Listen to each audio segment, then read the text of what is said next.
Hi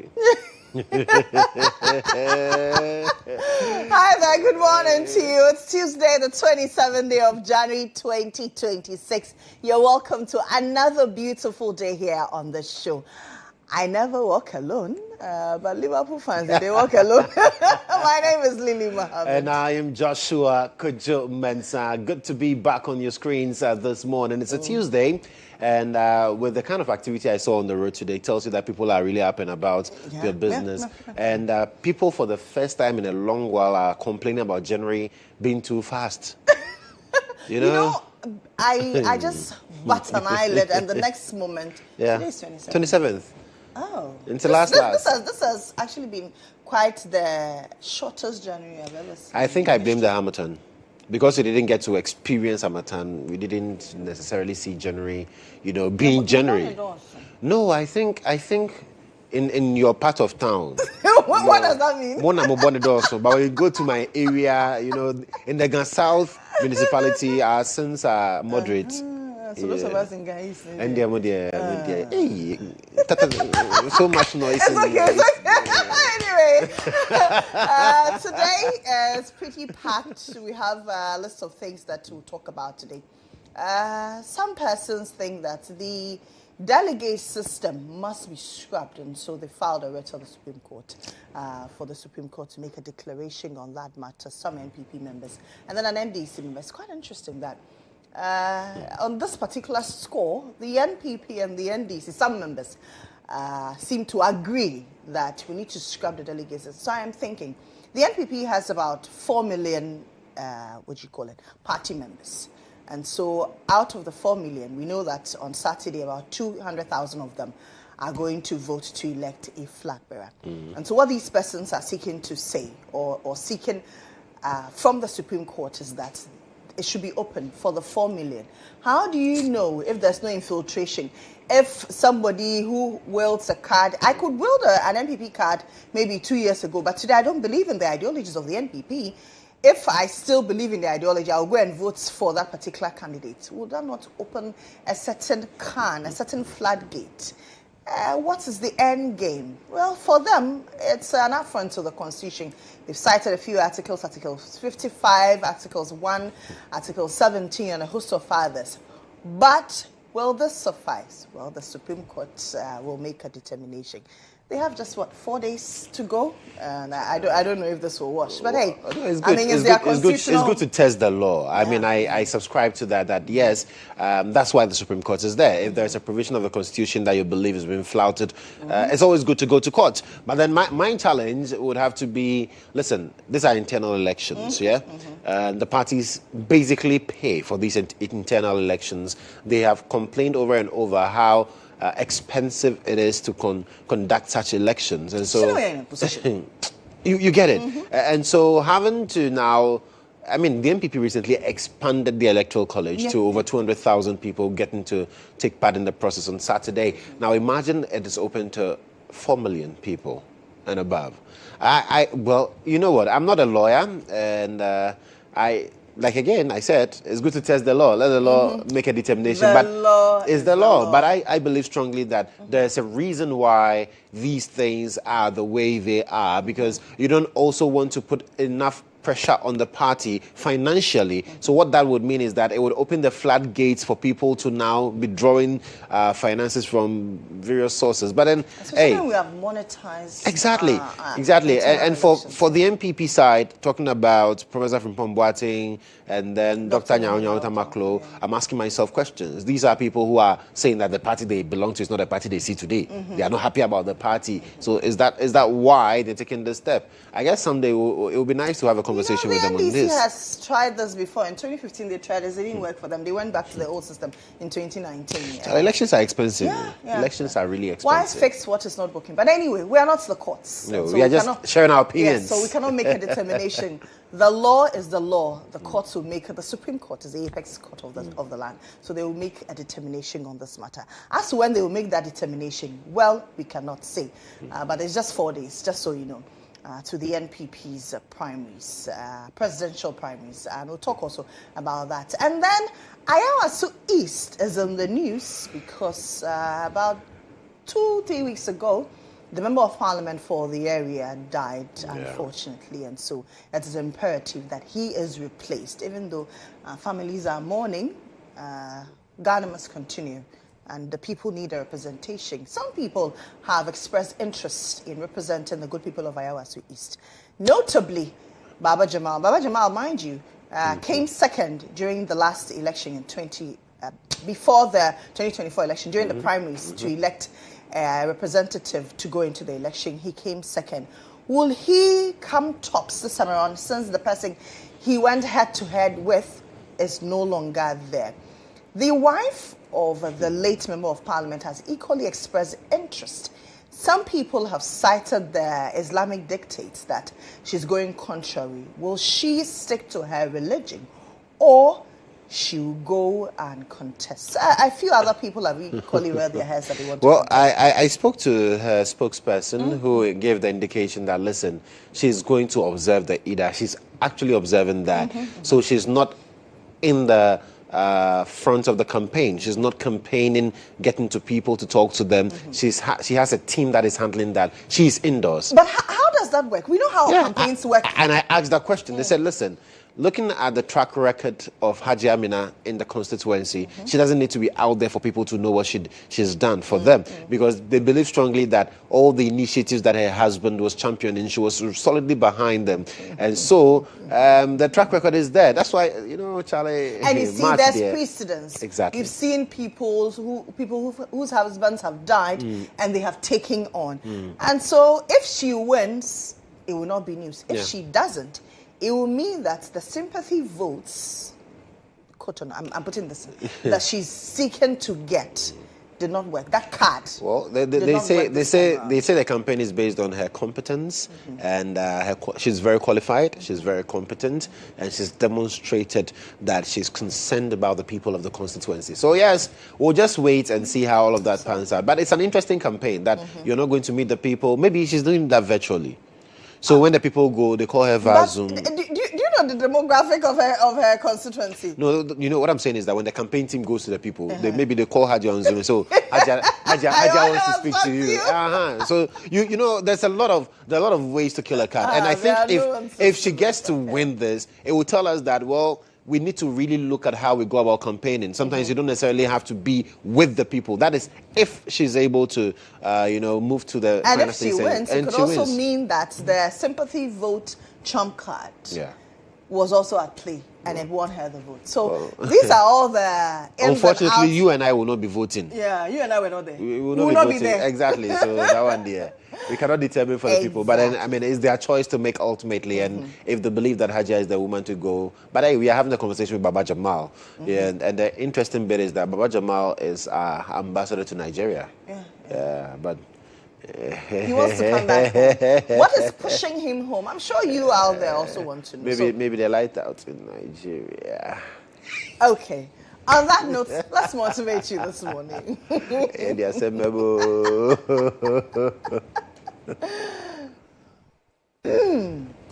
And our quote this morning is from Frank Sinatra, who says, "The best revenge is massive success." Yeah, so they say you don't go feed do Them say never feel do where you do them. Fame affair. I'm going your failure there. Yes. So that's the song I'm sure Hajia will be singing, Yeah. Hajia, I want to be part of your campaign team. I found a song for you, the campaign song. Free consultancy. Yeah, free consultancy. This one, I'm not taking money from her. Yeah. Free one, yeah. I'll join your campaign. This is our song. Yeah. But in March, right? In March, they would have been, we'll be fasting, right? Yeah. Yes. Okay. So elections during fasting, that would be nice. The prayers. Then you can play cafe sikimpe. Maybe you're looking for something like that. But after the fasting ends at 6. You can play song. Oh no. Well, we have been very spiritual this year. Anyway, so that was our quote for this morning. Let's bring you a word, and then we'll bring you a video for this morning as we seek to pump you up as you go about earning your keep.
Awareness of life is indeed short, so you want to take precautionary measures in everything you do. You want to, even though you should take risk, but be measured in taking the risk, and know that we are in 2026, and you'll be an anybody on the becho, and you'll be an anybody on the becho.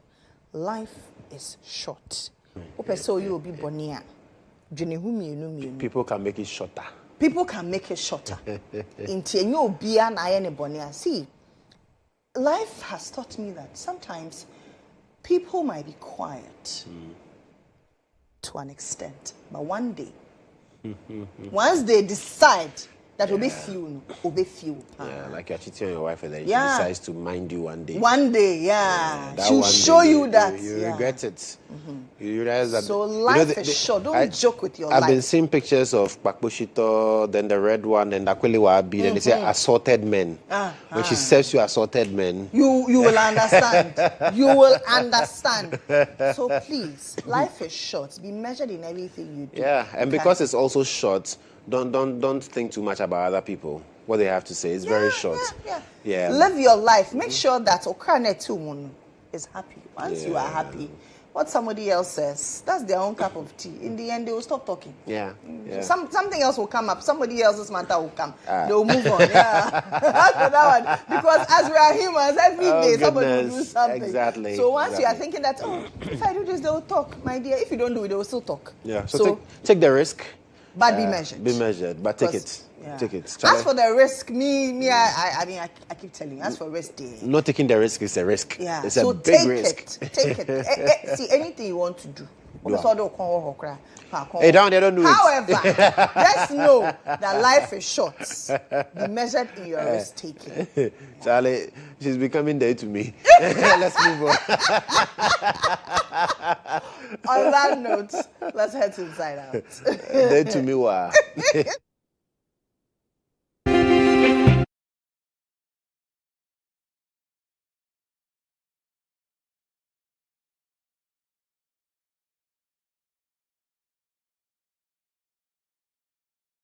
Out this morning, we talk about, we started the conversation a little while ago. We were talking about the Ayawasu East upcoming by-election, and I am wondering if this is a prophecy come to pass. Joshua, you are sorry, Penny. Charlie, what you people are doing to me yesterday, IB was like, me, I'm an elder. I beg you, I'm not an elder. What are you? I'm a church member. You're a deacon. I'm a church member. Sorry, ba. You are sorry, Penny. Yeah, sorry, ba. So your pastor is watching you? Oh, he's a... So there have been a lot of prophecies concerning people, let me not say dying, I said not me fuel, like seats becoming vacant, let me put it this way. And one of such that we've witnessed this year is the Ayawasu East constituency. Is that a prophecy come to pass? Well, we don't have the spiritual, I cannot say we. Joshua has the spiritual speak for yourself, speak for yourself. yourself. I don't have the spiritual eye to see. However, now that the seat is vacant, who occupies it? Will it be the widow of the late MP? Will it be the man who's been eyeing that seat for a while after he was defeated in Akwitia? Will it be some people who claim to be grounds people? I've seen two other people who rear their heads to be elected in that constituency. But what will be the criteria for constituents? For those of you who live in Ayawasu East, what will you vote on? Are you voting on sympathy lines? Are you voting on somebody who you've seen gone to parliament before in a different constituency, who's coming into a new constituency, who thinks that he's one of you, and so you need to vote for him? Or you are voting on the lines of grounds people? Is that what you're looking for? Let us know. Our various social media handles are open. You can send us your thoughts and comments. Let us know, especially for those of you who live in Ayawasu East. Are you voting because you lost your MP and you think that the wife has been with you all these years and she can better fill in those shoes? What has she demonstrated over the years? Many say that she was the backbone of her husband. But for you as a constituent, is this something that you clearly saw? Or you think that, well, as precedent, we saw the likes of Ophelia Hayford, we saw the likes of the IRSOS Wogon, Lydia Al-Hassan, we saw Lindo Clue, and a few others, and even Ladi. So now it's time to give it to this particular woman. But are you also looking for the man who is serving Ghana in Nigeria? This is not his first time he's eyeing the seat. He's coming back to you to seek your votes. And we understand he's taking a 10-day leave to come and campaign. So now what I am thinking is he probably has some strength on ground. Because to say that I'm going to campaign for 10 days, it means you seem to have a grip. No, he doesn't have an option. And I think when it comes to, we'll get to understand better. You have a job. So you cannot abandon your job completely to say you are coming to campaign, especially when your job is not here. Many also say that since he's eyeing this job and he's so sure he will win, why not tell President Mohammmed, thank you very much. That one is too dangerous. We know life is short. We take a risk. Taking that risk now could be something else. So, but I'm sure that when it comes, we'll get into the conversation. But mind you, Haji Amina Adam is going against 5 male contenders in that constituency. So she can even campaign. Why are we giving free consultation today with the whole female card and not just rely on sympathy? Even though her campaign team has indicated that, well, it's not just sympathy. There is competence. She's done a lot of work on the grounds. Her footprints are in the constituency. She's been able to really connect with the people of the constituency. So let me quickly run you through the 6 aspirants who currently are vying. We're talking about Baba Jamal, of course, Haji Amina Adam, and Yakubu Azindao, who is a previous contestant as well, just like Baba Jamal, Mohammed Ramni, Mohammed Abdul Salam, and Najib Mohammed Sani. So there are a lot of Mohammeds. Baba Jamal is also Mohammed. Yes. Yeah. He's Mohammed Baba Jamal Ahmed. Yes, yes. So there are 1, 2. Okay, so there are 4 Mohammeds in the contest. So what this means is that we are going to see a very keenly contested one. Now, I remember hearing from the NDC's elections, the Deputy Director of Elections and IT, Tanko Computer, who says that, listen, the reason why we are seeing so many people show interest in this particular seat is simply because they know that once you win the NDC primaries, you are automatically getting to Parliament. And so it's a sure way for constituents to put themselves forward and get to Parliament, and that's why their interest is there. Also based on the fact that President John Dramani Mahama has turned the fortunes of the country. You heard the president. He says that wow, even he himself did not expect this level of turnaround. He knew, of course, they were going to put in place the measures to turn the country around, to turn the economy around, to turn the corner, like Nferata would have said a couple of years ago. But he didn't know that they were going to turn the corner this well. So yes. There are a lot of people who feel that once you win the ticket for the NDC, automatically it will be an easy walk to Parliament, and so that's why we're seeing 6 people contest. We are told nomination forms are what? 5,000 Ghana cedis. So for these people and these names mentioned, what is 5,000 cedis? It's a simple one. Baba Jamal would have to, if he's converting from Naira, that would be a lot. Well, 5,000 Ghana cedis. But they are paid in dollars. Yeah, of course. He's a diplomat. He's a diplomat. So clearly, there's a lot of interest in the seats. And I believe strongly that for the NDC competition, whoever emerges would have emerged by really proven his or her worth in the constituency. And as it stands now, it's about who has base with the people, who is able to necessarily not just fill the shoes of the former MP, may so rest in peace, but who resonates more with the people. Baba Jamal consistently has contested. In the last primaries to the 2024 general elections, he came second. But there's another contender as well in the race again. And so the dynamics are really interesting, and I'm sure that with time we'll get to appreciate, especially looking at how Hajia would have to place her campaign in the constituency. She's the only woman in there. I mean, we need more women in parliament, by the way. We have not even met half the threshold. Yeah, absolutely. So that card will play out. However, many also say that a sympathy card.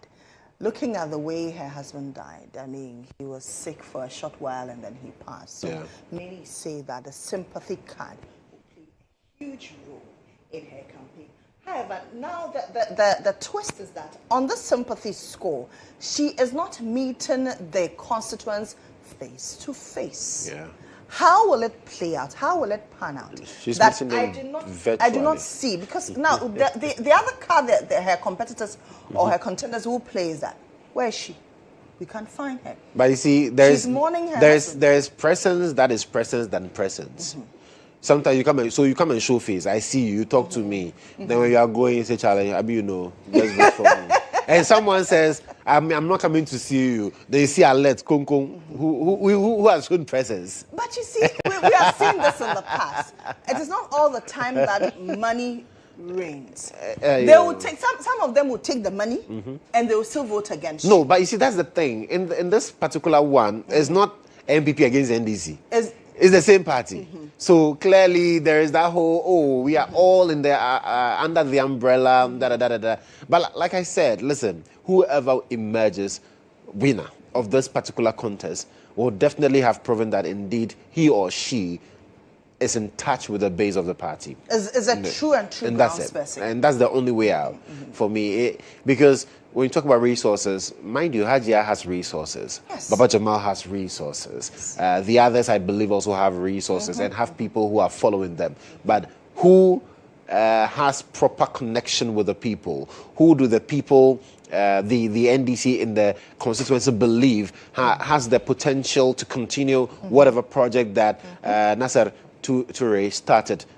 And that's one of the things that will be playing out in the area. Because when you look at the constituency, you're talking about areas around the Nima enclave, the Mamobis, and all of those things. So whoever resonates with them is who gets the nod.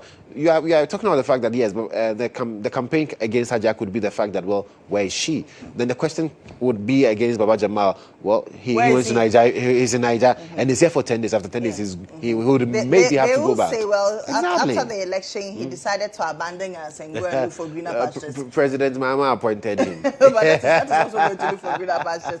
And now that the seat is vacant, he's back to look for the seat. So I think Baba Jamal should be campaigning with, you know what, when you make me the MP, the experience I've garnered in Nigeria, how Nigerians are able to run businesses because there's Charlie, I'm giving free consultancy. Free consultancy. You know, because when it comes to business acumen, our Nigerian brothers and sisters, sharp, very, very fast. So Baba Jamal can campaign on that score that, listen, I've gone to see the Nigerian system. You know, they are very fast, fast-paced. And I've we can been bring able that, to engage investors. Exactly. You know, but that one too, there's the other leg of that conversation that his opponents will use. That you didn't just bring the... Yes. But it's an interesting one. Six people. It is an interesting 6 people one. so far have declared intentions. I'm sure they have picked forms. And today they are supposed to. Yes, Tete Chai says though the vetting and staff will kick in really, really fast, and they'll make sure that they're able to. They have to submit. Exactly. They'll get the best candidates for the NDC to take over from the Mensah. NPP has already settled on a candidate here. I was thinking this time around the NPP will say, oh, because I mean. No. Share with what they've done to them in Parliament. They need to marshal all the numbers. I'm telling you that I would find it very difficult to believe that, God forbid, but if any NDC MP dies, the MPP will say, oh, because of the death, let it go. As it stands now, with what with opposition being lonely like this, with what Osahin has told us, forget it, it's not going to happen. See, forget what has happened. But now, anyway, our producer and head of current affairs and the political desk here, Ivy, has joined us. Ivy, quite an interesting by-election we have on our hands. Hajia playing sympathy card, and also, mind you, Hajia has also been like the side arm for want of a better expression, Yeah. of her husband That's during true. the campaign. That's true. You know, it has a lot of youth demographic Yeah. and women Yeah. demographic, and she's been in touch with that demographic. Will that play a huge role, or her absence will affect her because she's observing data? She will not be there present. Will her people be able to sell the message? Really, very, very interesting dynamics that happens in Ayawaso East have thrown up, right? Now, for the first time, I will have a widow who's not just a widow, but a widow in Islam. And we all know how strict those dictates are, right? But per what I gather, she consulted the Islamic clerics and scholars who have said she can. I'm also sure that the late husband had been ill for a while. At the point, we're told that the ailment had become chronic. So she personally might have prepared, and the family might have prepared their minds for what eventually the late happened. husband might have even psyched her that, listen, Exactly. Life must go on. Again, she's very resourceful, right? She's into oil and gas. yeah. She's actually a board member of NPA, Yeah. right? So it's not like an uneducated woman who has just been thrown into the fray because the husband is no more, right? Now, something very interesting happened about 3 days ago. And you just saw the video of the chairman who has always also been a right-hand man to the woman.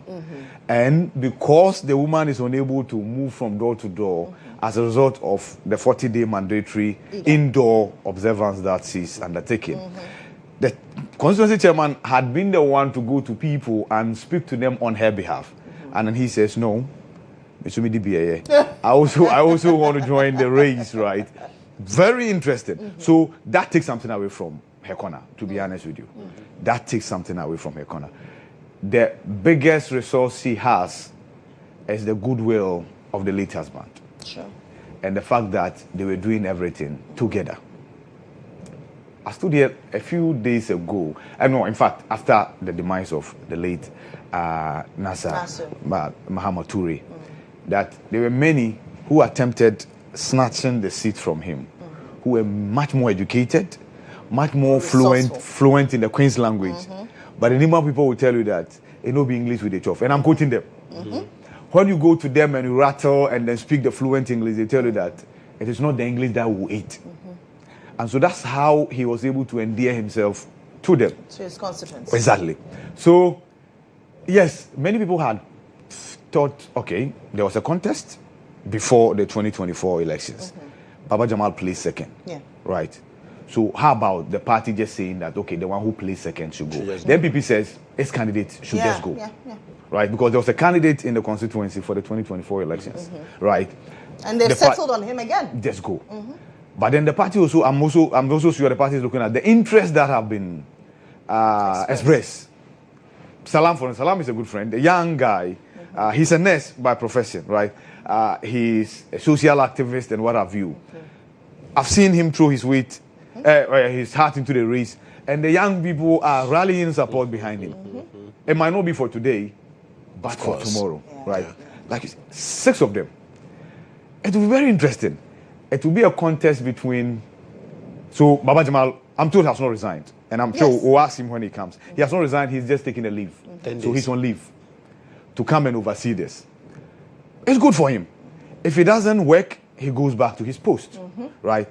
I've heard many people, including Noreen, before I was just about coming on, they're asking me, being a member of parliament and being an ambassador, which is better? Which one is better? It depends on where you are an ambassador. That's a good one. It depends. It depends. I look at it from job security. As a member of parliament, if God doesn't kill you for 4 years, you have security of tenure. Not just as a member of parliament, as a member of parliament for Ayawaso East. If God doesn't kill you and you do your work very well, you chop. You do KT Amon. Thank you. Yeah. Thank you. So these are the dynamics you have to look at. Even as an ambassador, the president can say, "I'm recalling you tomorrow," and there's nothing you can do about it. If it doesn't recall you, your party loses power automatically. You are gone. With the way we see things, you are gone. And your ability to influence things back home, as a member of parliament, you are well placed to do that than an ambassador. Out there. Right. Again, if you're a member of parliament, you can have the added opportunity of being a minister or deputy minister. As an ambassador, you cannot have that opportunity. Right. So these are the dynamics. So if Baba Jamal had consulted me, I'll have said, do what you are doing. And not that he did consult me anyway, but I'll have said, do what you are doing. Well, depending also on where he is, the Nigerian economy is quite shaky.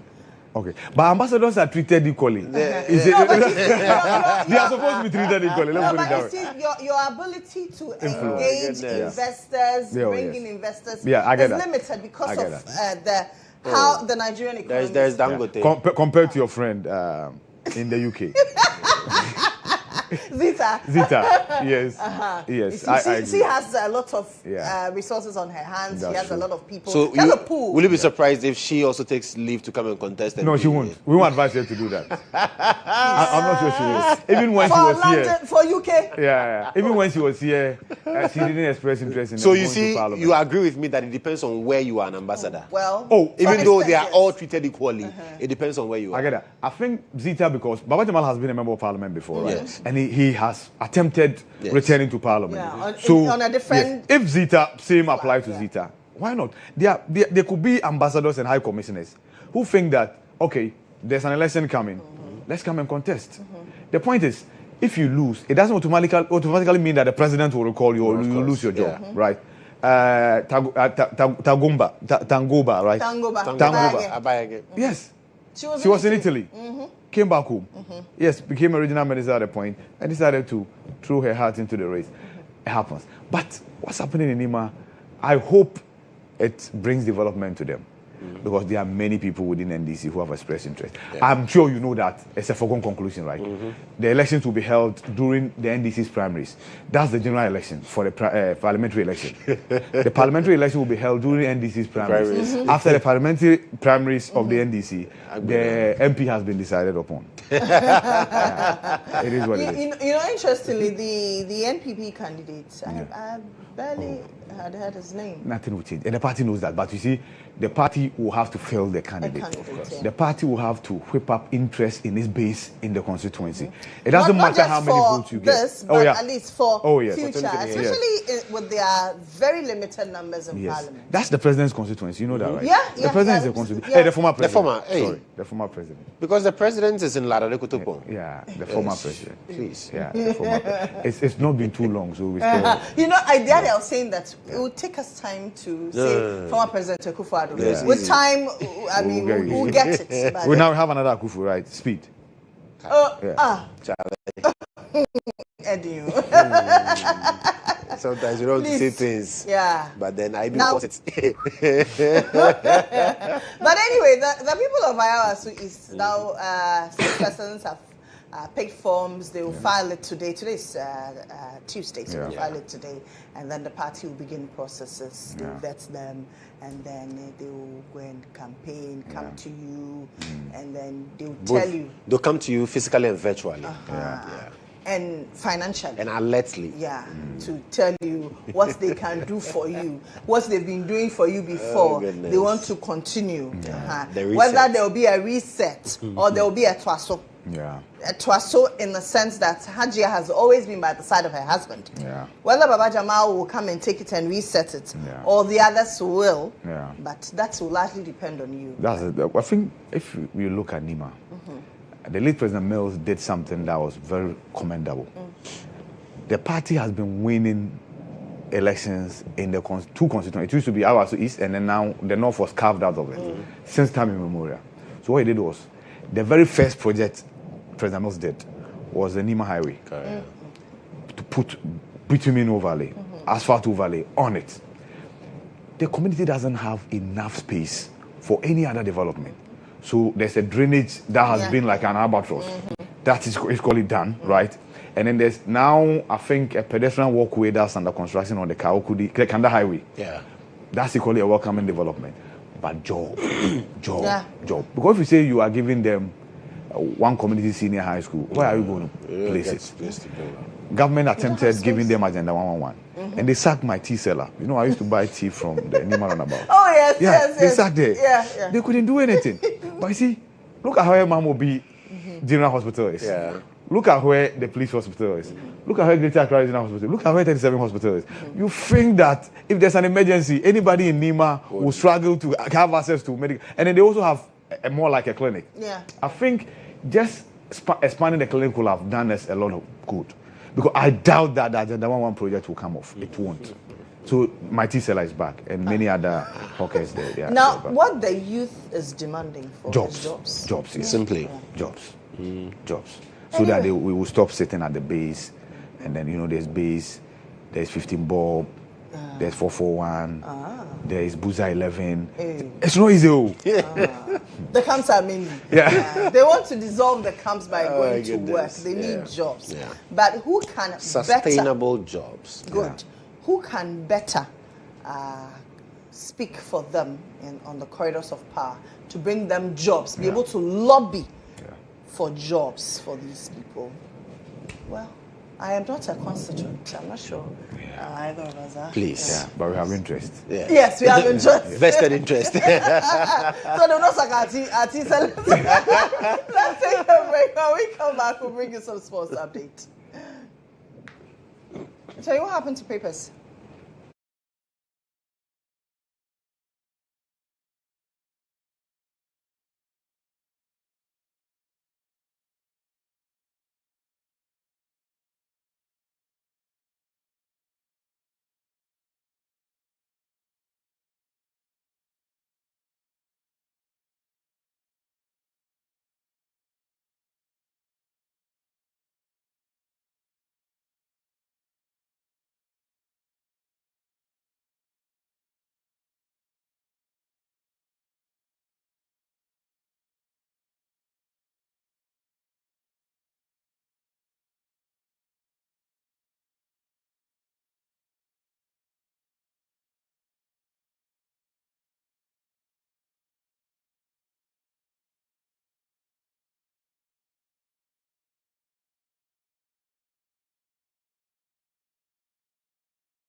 Yeah, welcome back. It's now time to.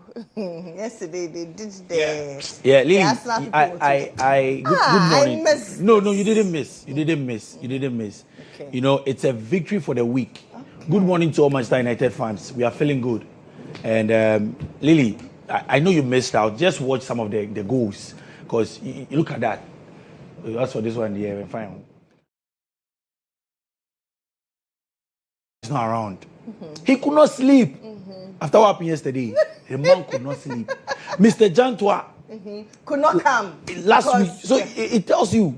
Last week he was here. He said that if Arsenal wins the league, he walk here naked. Well, I'm glad Arsenal did not win. That doesn't look like. It's not But over. still, it doesn't look It's like. not over. Because I don't want to see that. To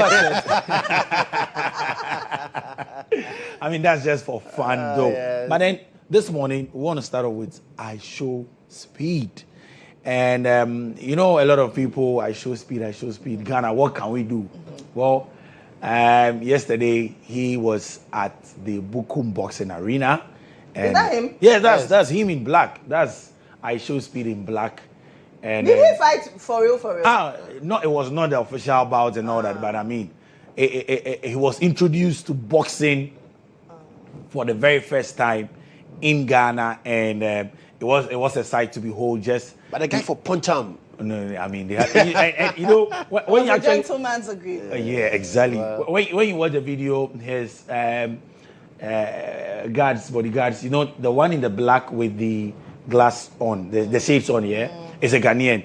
So it was like, you want to go for another round, you know, just to, but it was a good showing for But him. you know, he has very good dodging skills. Oh yeah. No, he's an athlete, very athletic. Yeah, he runs. He runs. I mean, you watch most of his videos, you see that he even competes with athletes and all that. So yesterday, the man was out there tasting bukum, kwe. Just that he Tasting what? Kwe. No, you said tasting what? Bukum. And then It's Bukum. What is Bukum? if it be easy, they should come and say agbe hafianyo. Agbe Hafianyu. You can say it. But I can say Bukum too. And say oh dear. So yesterday, the man, he says his name is Berima Kofi Ekufu. That's the name given to Berima Kofi Ekufu. So Berima Kofi Ekufu. Yes, Ekufu. What about recent times? No. They were given to. It was given to him though. It was given to him. He didn't go to the north, so he couldn't. Now, Ekufu, But he went to the eastern He region. should have gone to Ho. But he Yeah, didn't, yes. but he was in Bukom. They didn't give him Ninote. Neo Shepulente. No. Yeah. Would have given him Kofi Akpalu. Now Palu is. It's okay, continue. You can find what. So let's move from that and get to the world of tennis.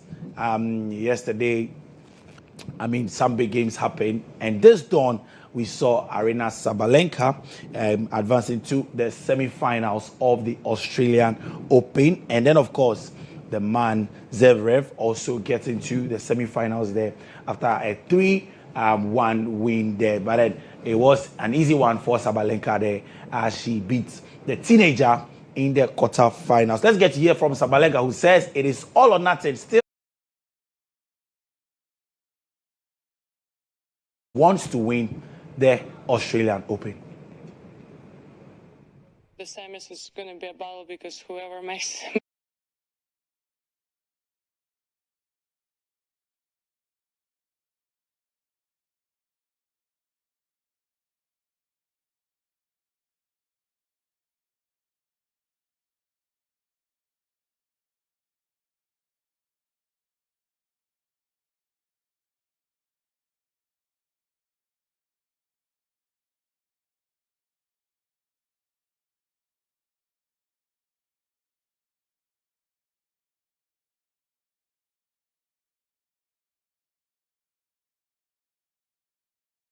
Aryna Sabalenka there. Well, today, Coco Golf would be in action at exactly 8 a.m. And then Carlos Alcaraz would also be in action later today around 9. They're about taking on Alex de Minaur. Let's see how it goes. And let's end off some sad news for Barcelona fans. Yes, our director...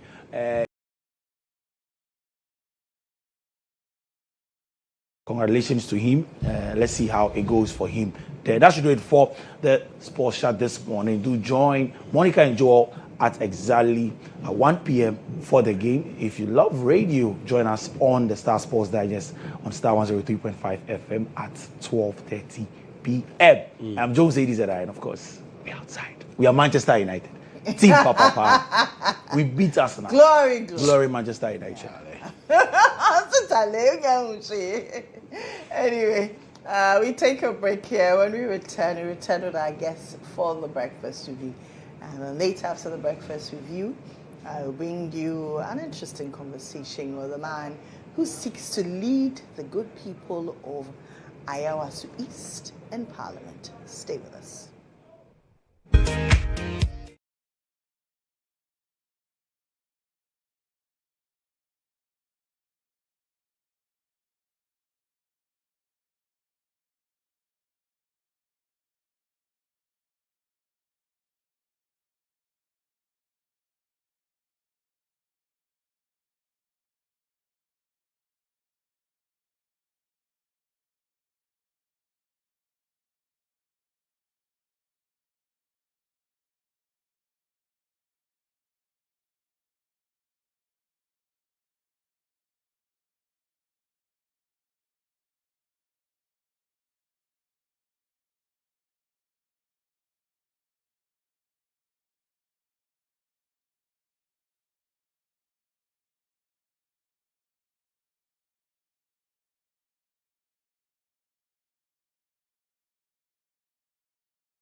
The show. This is still GH Today here on GHOne TV. I am Lily Mohammед, and it's time for the breakfast review. My guests have joined me, but for those of you who will be celebrating Valentine, let me put you on some treats for your Valentine this special season, forged for the bold and worn by those who understand that luxury is not loud but deliberate. Every curve, every finish, every measured second speaks to intimacy, power, and unapologetic self-expression. This is time stripped of innocence, time dressed in intention. The Erotica collection blurs the line between precision and passion, crafted with obsession, attention to detail. It reflects a life lived fully. Late nights, deep conversations, unspoken glances, and moments that linger longer than the clock allows. Now I'm talking about the Caveman Erotica watch. It is for the man who does not chase attention, he commands it. For the woman who understands that elegance can be seductive. For those who know that luxury is not about excess, but about presence. On the wrist, it whispers confidence. In the room, it announces arrival. This is time reimagined. This is time desire engineered. And this is Caveman Erotica. Own the moment, control the time, indulge the allure. Caveman watches says be remembered. To purchase, you can visit www.cavemanwatches.com, or you can simply call or send a WhatsApp to the number 0558 552 046, 0558 855 2046 to purchase yours today. Let me also talk to you about elegance, since we're talking about what to gift your significant other on St. Valentine's Day. I'm talking about pure Ghanaian gold. Now, this is pure Ghanaian gold that is crafted into eternal elegance. From the heart of our soil to the soul of your style, gold-bought jewelry weaves heritage artistry with modern luxury. Every piece whispers stories of tradition, beauty, and unmatched excellence. The key message from gold-bought jewelry is it is pure, it is locally sourced Ghanaian gold, it is artistry that honors heritage while embracing contemporary luxury. It is timeless pieces designed to elevate every moment of your style. And so we have our showrooms located across the country. Let me put you up to where our showrooms are located. We have a showroom on the Kimbu Road. It is at the Diamond House. The number to reach us on is 0558 810005, 0558 810005. On Oxford Street in Osu, we have a showroom there. The number to reach us on is 0556 771 438. We also have a showroom in East Legon on the Otelli Avenue. The number to reach us is 0553 163 811. On the Spintex Road, we have a showroom there. It's at the Marina Mall on the Spintex Road. The number to reach us is 0556 771 414. In Tema, we have a showroom there as well, as located in Community 11. The number to reach us is 0556 771 415. We have two showrooms in Kumasi. We have one at the Ampoma Arcade and one at the Prempeh International Airport at the Ampoma Arcade. The number to reach us is 0556 771 416 at the Prempeh International Airport. You can reach us on 0531 040808. Discover the collection that marries heritage with modern luxury, and that's simply gold-bought jewelry. I told you that it's time for the breakfast review, and my guests are in. My guest this morning, I have Mohammmed Subaru. He's the Deputy Minister for Communication. We also have Ishaq Ibrahim Esquire. He is a lecturer and a member of the NPP Communications team. Good morning, gentlemen. How are you doing? Good morning. I always want to address the. I'm not only a deputy minister. Mm-hmm. I'm the member of parliament for the good people of Sisala West. For that, I know I represent a constituency, and so I always want to be addressed as the MP for Sisala West. As the MP for Sisala West. Okay. The deputy minister, the MP comes first before the deputy minister. Okay, so for those of you who are listening, he's for those of you in Sisala West, this is your MP. He represents the good people of Sisala West, and he's also a deputy minister for communication. He's also a member of the NDC communications team. Sure. As well. Yes. And also, just quickly say good morning to you and my good brother. I just want to use your platform to. There's something currently happening to my people in the constituency. There's Sisala Enclave. that has to do with the farmers struggling to sell their farm produce. That has been a major challenge to them. The yield this year is very good. And basically our people are farmers. When you are looking for quality maize, the best producers of maize in this country, you can only get that in the Sisala land. That was also acknowledged by the former Agri Minister Brian Achampo on a sister station. And so this year is a very challenging year for our farmers. Government has done several interventions as far as the glut is concerned, releasing about 200 million Ghana cedis to buffer stock to ensure that those farm produce are bought. Yet it's still not enough, especially that our place is very far. I would want to use your platform to, to assure the good people of my constituent and that of the entire Sisala land that government is working around the clock to ensure that they provide market for them to be able to sell their farm produce. Just the day I came to when you were having the interview with the I spoke to the agriculturist, and he has assured that some of these things will be addressed in the shortest time. Exactly. It was the reason why you saw me there. And so I met you having the interview. Later I returned back to meeting. We had a discussion and he had assured me that very soon the Feed Ghana program will exactly. And encompass so all these some other international organizations are interested in buying the farm produce, and so he will ensure that he will intentionally make sure that that glut is addressed, because one of the major challenges is that when buffer stock tax aggregators or how suppliers to go out to buy. People, of course, many of those warehouses that they store the goods are in Accra here. And so if you ask somebody to go and supply something, the person is looking at how to cut proximity. Costs. Proximity. And certainly if they can get the maize around a Jura or Afran place, you don't expect the person to travel to our side of. So I was suggesting to him, if they can decentralize it and make sure that an allocation is made to various regions. For instance, Upper West, you are allocating this amount of money to Upper West, and you tax somebody to be in charge of that region.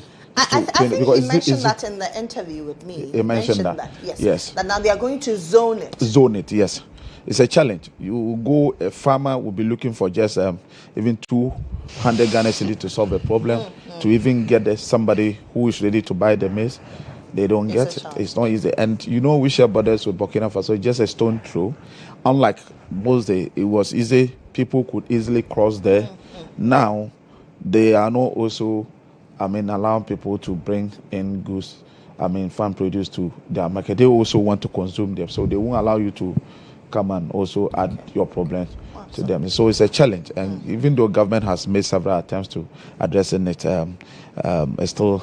the challenge still exists, and we've been receiving calls. The opinion leaders are calling, the chiefs are calling, the farmers are calling, and of course I share their pain, and I just want to use our platform to assure them that government is working around the clock. And I'm happy that you made mention that when you were interviewing that Greek minister, he assured you that will be addressed. Just thank you for the opportunity to speak on this particular issue. Okay, let's talk some law and politics. Some members of both the NPP and the NDC have filed a writ on the Supreme Court to stop the delegate system. According to them, it's an affront to our constitution. You're a lawyer. They cite a few articles 55, Articles 1 and Article 17, and a host of others, that why not allow every member of that political tradition to vote to elect the flag bearer, because the flag bearer will represent everybody in the party. The NDC tried this in 2015 and reverted. I would call it a reset of their party to the original system in 2019, because according to them it didn't work. Why fix something that is not? Is that something you ascribe to, that, well, we need to open the floodgates for everybody? Why fix something that is not broken? What are your thoughts? Let me start with you.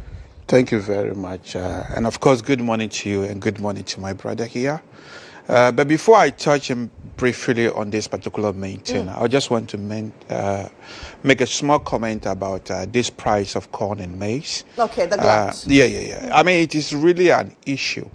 But I read some report, I'm not sure whether it's correct, that last year alone, Ghana actually imported almost 3 billion. It's not correct, yeah? So I was quite surprised. No, it's not correct. Because I remember when there was a drought, there was a ban on export of those products. So if there is a ban of exports of those products, I don't know whether it was so it's wrong. It's wrong. Did we import maize at all? Like 2025? Yeah. Not that I'm aware of. But you interviewed the minister said. Because if it was 3 billion, no, there's no any figure mentioned around. I agree with what he said. What I saw, he says that there used to be an importation of food. Yeah. Of certain essential items. He didn't say corn or maize. Okay, so he was misquoted. So he was misquoted. And so he was even talking about in the past. And he talked about 300,000 metric tons. That's what he said. And he didn't actually even quote mention a figure. amount. Okay, that's so fine. he was talking about the past. Yes. And so now he's talking about they are working around that to address that kind of importation that used to happen. Okay. So he's talking about food in general and not limited then if to. it is misinformation, that's fine. But so to come to our main issue, I've read the lawsuit yesterday. Okay. And I asked myself, is this really something to be addressed by a court? Why? So you are saying that, so I think when I read it, they are saying that both parties, not only both parties, almost all political parties are not following democratic principles. Because with democratic principles, what they said is that all members should be able to vote. But it's not any specific constitution that has been breached. I mean, the constitution is not explicit as to whether all members of a political party should vote or not, because they are tying this to democratic principles. If this is true, let's go to the mature democracies. Is that really what happens over there? And this is how you would find out that this particular, suit, especially with those two personalities, I'll talk about them, Professor Frimpong Boateng and then Nyamutamoklo. The timing, also look at the timing. What are they trying to achieve? One can just impute a motive to it. Is it really democratic principles that everybody should vote? For me, ideally, yes. Ideally, everybody should be allowed to vote. As I'm here, I'm a member of the legal director of the MPP. I've been a parliamentary, I've aspired to be a parliamentary candidate before. I've been active member of the party since 1998. I don't have a vote.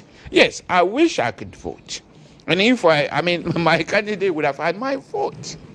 But is my inability to vote enough, such that it has breached constitutional provisions? I doubt it. As I said, look at the mature democracies. Let's take Britain, for example. How did is there everybody within a political party that has a vote? The answer is no. The answer is no. Even their democracy. But if it's on that if it's on that score. Yes. Our country is a sovereign country. We Yes. don't need to copy what the No, British because system he is used the word principles. He said democratic principles. When they are principles by nature are not legally mandatory. They are aspirations. So for me, with certain principles, we have to realize them progressively. That's the point I'm trying to build. If you look at the mature democracy and where they get to, they have gradually realized them. When Britain started democracy, they didn't have universal suffrage. Even parliament.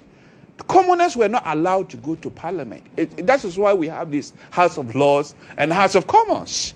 The House of Lords being the first parliament was only reserved for landlords. That is why its rightful name as House of Lords.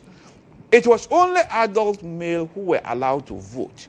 Gradually, it extended to all male. And after the suffrage movement, females were added. Likewise, in the United States, Even today in the United States, they don't have open primary for everybody.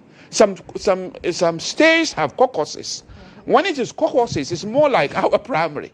Some states have primary, of which you can just register and vote. So for me, democracy is probably like, let's say, a young man renting an apartment. The very day you rent it, you'll not be able to have every content. Gradually, you ask something to eat. But for you to go to court and say the court should make us get there, I doubt it. I think they are gradual realization. I hope and pray one day every person would vote. But I believe we haven't gotten there yet. Look at the primaries in the United States. How they did it. Some countries, some states whereby you can just register, the next day you even vote. You could see that sometime when the Democrats are having their primaries, you will see Republicans try to vote to influence as to who should be elected. I believe the political parties here have that particular in mind. Yeah. And as I said, what is this individual bringing the lawsuit? Are they really interested in improving our democracy, or they have a motive behind it? I believe there is a motive behind this particular suit, especially the timing and these two individuals, who I believe are already in trouble with the MPP. The addition of the NDC, you think they have a motive? They have a motive. What Yes. do you think is their motive? The motive is that they either try to stop the primary we are going to have on Saturday, or they are going to, if they are not able to stop it, the outcome of it is what they are trying to say is illegitimate. If they believe that, no, and what they are saying has far more reaching consequences. Because when you are saying that all these political parties have breached this provision, of which you call it constitutional provisions, are you saying that since 1992, the presidencies we have elected, are they illegitimate presidents simply because you claim some constitutional provisions were breached? Or what are you trying to tell us? So for me, a court action is not the most suitable way. For me, these principles have to be realized progressively and not something that you go to court to really enforce. So for me, as I said, there is a motive behind this particular thing, and it's targeted towards the MPP primaries. And I believe that the court should not even entertain this. Even though I won't say it is not justifiable. But once somebody is bringing it with that particular motive, the Constitution is only used for window dressing exercise. It's just a cloak to disguise their main motive. So I believe, I don't think so. Unless they can point to a specific constitutional provisions that says that all members of a political party must vote. They cite Chapter 55. Yes, what does it say? Okay, Chapter 55 says, the right to form political parties is hereby guaranteed. Every citizen of Ghana of voting age has the right to join a political party. Yes. Clause 3 says, subject to the provisions of this article, a political party is free to participate in shaping the political will. I saw something in Clause 5. Let me jump to Clause. It says, the internal organization of a political party shall conform to democratic principles, and its actions and purposes shall not contravene or be inconsistent with this constitution or any other law. Okay. So you say that this specifically says that all members should vote. It said democratic principles. And what are those democratic principles? As I said, the democratic principles as you see them elsewhere. Are we saying that by doing so we'll be more democratic than the advanced democracy we are actually aspiring to be? I've just mentioned to you in the United States, some states have caucus systems. It's not everybody that is allowed to vote. Okay. So it's very difficult to pin down. So let me come to Clause 10. It says, subject to the provisions of this constitution, every citizen of voting age has the right to participate in political activity intended to influence the composition and policies of the government. Yes, political activities. Everybody, I'm here, I'm participating. I mean, in that case, they are complying with it. I'm participating. I'm here, I don't have a vote. I'm not going to vote in the delegates election. Are you saying it's breach? No. By me not voting, it's a political activity. I'm allowed to. I'm influencing people as I talk to the delegates. That Dr. Mahmoud Bawumia is the right person to vote, to be our parliamentary candidate. I'm influencing them. So where is the breach here? So it's just general. As I said, for me, it's an aspiration. We'll get there, but we are not there yet. They are to be realized progressively. So I don't think a court action per se is really the right route forward. The political party themselves will adapt with time if there is a need for it. As you can see, just last year, we adapted.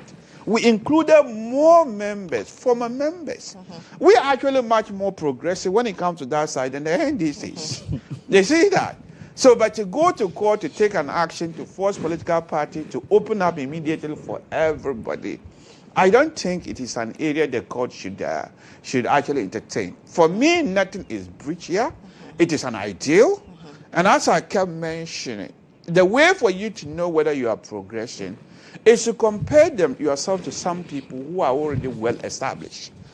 You can see that the way we even open up our democracy, we have done it much quicker than those democracies we are aspiring to be, because other people have already made mistakes for us to learn from. But for us to say open up for everybody and the court way is a way to enforce it, I don't think is the ideal. And as I kept mentioning, why this time? With these two particular individuals who are already in trouble with the MPP. But it's not I believe you can read into it.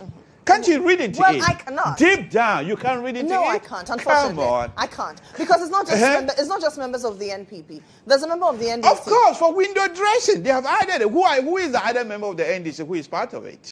For window dressing. Yeah. She was a minister. And she was a minister. under the Rawlings' era. I don't know. You see, Rawlings' era, a dead era, is gone. This person is just added for window dressing. For me, the main target is a Saturday election. They are not going to. They are not going to be able to stop it. Of course. So, as I said, do you know the implication of this? If they were to say that it's really unconstitutional, that means there is a legitimacy question hanging around all those people who have become presidents through this particular system. So for me, it's a frivolous lawsuit. The court should not entertain it. Yes, we must get there, but we have to realize that progressively, it is not suitable for the court to agitate. And I believe the court should not even entertain it. Okay. Honorable Minister, this is well, I would have said it's a home match, but now it concerns you because a member of your party is equally involved.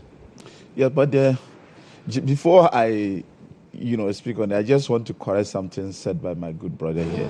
When he says that when it comes to that, like when he was talking about electoral college, they are more progressive than the NDC. It is not true. Before you spoke, you said that NDC tested that system. You remember when was it 2015? Yeah, our primaries. It was open to every member of our party. So it is, if you are talking about progress. We're talking currently. And what happened? You curled back. No, we curled back. So yeah, exactly. I'm just telling you. Okay. And our former appointees, former members of parliament have always been part of our delegates. You have just started. You went to Congress last year to include that as part of your delegate system. And so if you are talking about progressing, it means that NDC, as far as that is concerned, we are far ahead of you. You are now emulating NDC. You are taking steps that NDC had already taken years back.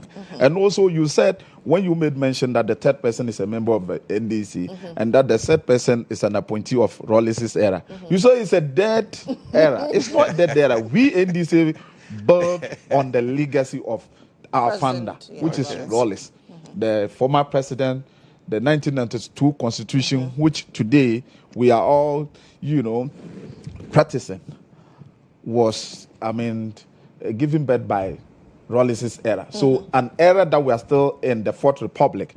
The person that gave birth to the Fourth Republic is the late President Rawlings. He gave birth to the Fourth Republic. And we are currently still in Fourth Republic. And you are referring to that same Fourth Republic as a dead era? That's just by the way. So now move to the substantive issue. Yes, to some extent, I agree with him that for the first time that I am disagreeing with Professor Frimpong Boakye. This particular suit, of course, they have, if you look at it, I don't know what they seem to achieve. But I believe strongly that it is about the monetization of the delegate system that they are trying to, stop. And I don't see any motive behind this particular suit. Now, these are the claims. They say that the current system confine or restrict voting to specified executives, office holders, and delegates to the exclusion or material disenfranchisement of members in good standing of the party. Yes. So we are all citizens. I'm not a lawyer, but my understanding of democracy, we are all citizens of Ghana. When you introduced me, I said you should refer to me as the member of parliament. As the member of parliament. When there's an election in parliament, for us to take a decision, when I vote, whichever way, it means that the people of Sisala West voted. Sure. All the people of Sisala West who are citizens of Ghana cannot be in parliament. The same democracy allow for delegation. And so once you pass through democratic way of electing somebody to represent a group of people, at any point in time, that person can take a decision on behalf of the said group of people. It is allowed. And that is why when you go to the United States of America, their presidential system is not even when you win the popular vote. You can win the popular vote and still not win the electoral college. The electoral college. Yep. You can win the popular votes in America and still not elected as the president of the United States of America. It is the electoral college. So what is the electoral college? So that defines. So I'm not, like I said, I'm not a lawyer. So that is why I said for the first time I disagree with them. For democracy, delegation, caucusing, and what have you is allowed. Once the procedure you pass through to electing somebody to represent a group of people or a group of people's interests is accepted. How do we elect our branch executive? The definition of delegates. How do we elect them? At the various polling stations of various branches, elections are conducted. It is democracy. People contest for either branch chairman, branch secretary, 2 people or more who contest. One person will eventually emerge as the winner. That person becomes the chairman of that particular branch. The number of executives, be it 9, as it is in the case of NDC. If it is, MPP, they are still practicing 4 or 5. And so all the party members in that particular polling stations accept that this group of people that we elected, they are to take decision on behalf of us. And whatever decision they take, we accept that they are taking that decision in good faith, and therefore that decision will be bounding on. How do you call it? It becomes binding. Exactly. On every party. Exactly. So that is why I am saying that if they want to talk about the monetization of it, to say that because of the delegate system, a certain candidate who is rich can use material like be it money or other material to be able to influence the decision of the election, that I will agree with them. But to say that every member of the party who is in good standing should be allowed to vote, it's how do you define a member of a party who is in good standing? It means that the person has to be an active member, paying his or her dues. Right? Yeah.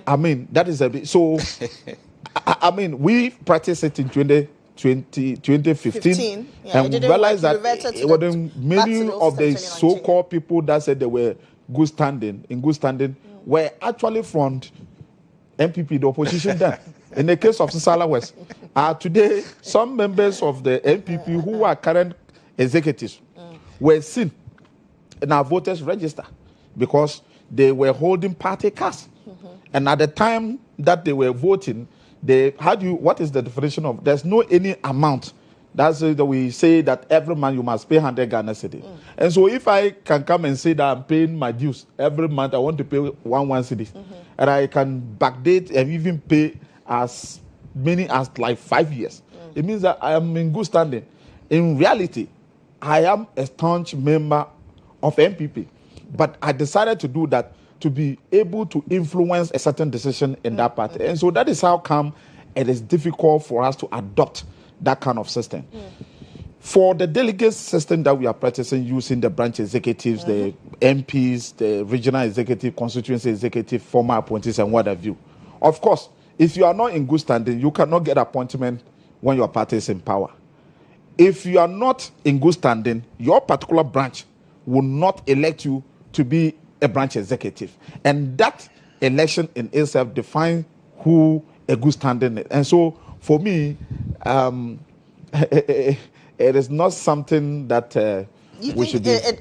Like he says, there's no any motive. He says that there's a motive. He is trying to speculate. There is a motive. No, yes. I will explain to you why there's no motive. If they actually had any bad intention, the timing, this is not a time for them, because we are barely left with 2 or 3 days. There are 4 days to go. 4 days for us to have this MPP to have their presidential primaries. And I don't think, when did they go to court? It was yesterday. And I don't think Supreme Court will be able to sit on the case before that, the date.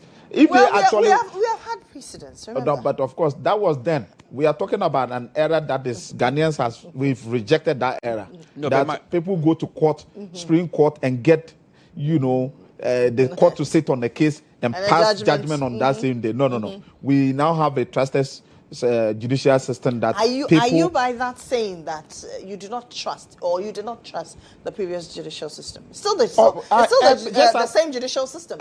No, a lot of things happen. Just as you didn't trust the system. I wasn't me. On your same level. You never had me saying that. Of course, but your actions shows that you didn't trust the system. What actions? Every Ghanaian, majority of Ghanaians. Okay, you're talking about not me. Okay, majority of Ghanaians will go for me. I didn't trust the system. Okay. But I now believe that we have a system that is very trusted. We have a judicial system led by the current Chief Justice who is impartial, who believes that the rule of law at every time must be applied, regardless whoever that is involved. And that is what he's doing. And he currently, you've seen for the first time that the Chief Justice is paying courtesy call to, institutions that he has to work with. He visited the police, and yesterday he was at Parliament because that's one of the arm of government we have. And so we must be seen, working together. And so I believe that this is a time that Ghana, there is said that His Excellency the President promised the people of Ghana, we are witnessing. And so that is what I'm saying, that as it were in the past, that we didn't trust the system, the judicial system. Now, Ghanaians, almost everybody, excluding my good friend sitting here, would have a challenge. And I know he would not have a challenge because it's a good standing when it comes to Ghana Bar Association. He believed, deep down, he knows that the system is not working. And so, for him to say that there's the motive behind this particular suit, I don't think there's any motive. These people are very revered people that they speak their mind. They don't mind whoever that is involved. When it is true, they will say it as it is. And they are not out there to, harm. I know your fear. Have you listened to their utterances recently? No, but have you listened to their utterances recently? What are they saying? But remember the motive. They are founding members of your party. Okay. And also, if I am part of an institution, I am a founding member of an institution, and I sit and see things not going right, I shouldn't keep quiet. I should be able to speak. Why? And so they are only telling you, if I were you people, you should take those comments in good faith and really go back to the drawing board. Those that you think are important, you pick them. Those that are not necessary, you leave them. And you apply that. But you don't see them as enemy and be chastised. No, that shouldn't be the case. They are not. A very well celebrated professor in as a heart. He's a heart surgeon. Surgeon. You understand? What does he need again? And I don't think somebody will say that Nyanya Otamaklo is speaking out of envy. No. I don't think somebody will say that Nyanya Otamaklo is speaking because he was never given an opportunity to lead a party. No, I don't think Frimpong Boate, if there's appointment, he got appointment. What else does he need from them? But he thinks that your party, as it is now, the people in charge, he is only communicating to you people that the party is not properly managed. You should never, you don't fight them. Listen to them, take whatever advice that they are giving. If possible, you can go behind the cameras and approach them. They are founding members.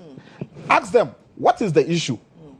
What do you think that the party is doing? The last time I engaged the communications director for the party, he said they were going to sit with especially Professor Frimpong Boateng. Exactly. So you don't come out to say that you are threatening to sack them from the party. Somebody that was a founding member, I'm told one of them said when they were founding the party in 1992, my good friend, brother, your general secretary was only 8 years or 7 years. So now so this is some of the things no, but he's only telling you. It doesn't really matter. You see, But if and the same person is going to court on what he democratic says is principles. that what is it? There's a saying, and I know when you the elder, his mouth Yes. may be smelling, but the worst that will come out of that mouth Look. shouldn't be seen as same as the order of the man. So what I'm trying to tell you is that he's only telling you, the general secretary, it is because you are young. If you are not young, what he is saying, you should have come to him as a father. Go to him No, and but find out. as a Daddy, what father, is- don't you As think a father, he you should go have public. he should have equally... So Exactly. because he didn't tell you that he didn't try that. For all you know, they've tried all kinds of means to be part of decision making, to even communicate to the leadership. They wouldn't give them listening ear. So the best way is to speak on a platform like this. Right. You understand? How many look, ever since you sacked from Frimpong Boateng from office, when he was exposing people in government who were engaged in Galamsey, and you sacked him from government, have you had any opportunity? Your party asked the leadership, how many of them have tried even approaching him, even when he started speaking in opposition? You were rather seen fighting him, saying that he was speaking out of envy because he was not given appointment again. And that wasn't the case. This is somebody, he didn't even need that appointment for everybody. We all, Frimpong Boateng have been celebrated before, long time before he became the minister for environment. And so when someone like that is speaking, you should know that there's something wrong. He wouldn't speak because he's not being recognized. He wouldn't speak because he's envious of somebody. He's only speaking because he thinks that things were not done properly. And the only thing you could do is to go to him for counseling, and you take whatever that is good and say, okay, thank you, Daddy. Just to prevent him from coming out to say. And so for you to say that there's a motive, I don't think they have any motive. Just go ahead. Just go ahead and elect your flag bearer on Saturday. They are not, going to court because of that. They are just trying to test, and it is good. You are a lawyer. I'm not a lawyer. Many of you sometimes, you always want to test the system. You want to test the laws to see. And so I believe that is just one of those things that they want to test the Constitution to see that what that clause is saying. Is this something that is applicable? I don't think that it has something to do with your primaries. If it had, they would have gone to court way back. Just so if they had gotten a good ruling in favor, then they will push you as a political party to implement that court ruling. They wouldn't wait when it is just few days to your election for them to be going. It's because they mean well. They didn't want to be seen that they are people who were going to court just so when they got that kind of ruling. You can imagine if they had gone to court like 3-4 months ago, you people would have been crying that the aim was to get a ruling which would be that they should compel MPP to go back and make sure that every person who is in good standing in MPP should be part of. That is why they avoided. To me, that's how I also see. That's why they avoided that. Waited. It is now just some 5 days to the election. They say, okay, this is the best time for us to go to court so that people will not read any mischief to our lawsuit. So basically, I believe this is the reason why they're in court. Okay, let me take a break. When I come back, we'll talk more. We'll also talk about the minorities' position on Ghana's economy, that, well, it is because of the IMF and not because of any magic wand that the NDC wields. That is quite interesting because not so long ago, some members of the minority have been saying that every good thing happening in this administration should be attributed to the NPP. I'm back shortly. Stay with me.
And obviously, we're still on the breakfast with you. Now, you're a young entrepreneur, woman building something remarkable or running an SME ready to expand across borders. This is your moment. Under the patronage of His Excellency John Dramani Mahama, President of the Republic, and in partnership with the Africa Continental Free Trade Area Secretariat and the Africa Prosperity Network, the Africa Prosperity Network presents the Africa Prosperity Dialogues 2026 under the theme, Empowering SMEs, Women and Youth in Africa's Single Market, Innovate, Collaborate, and then Trade.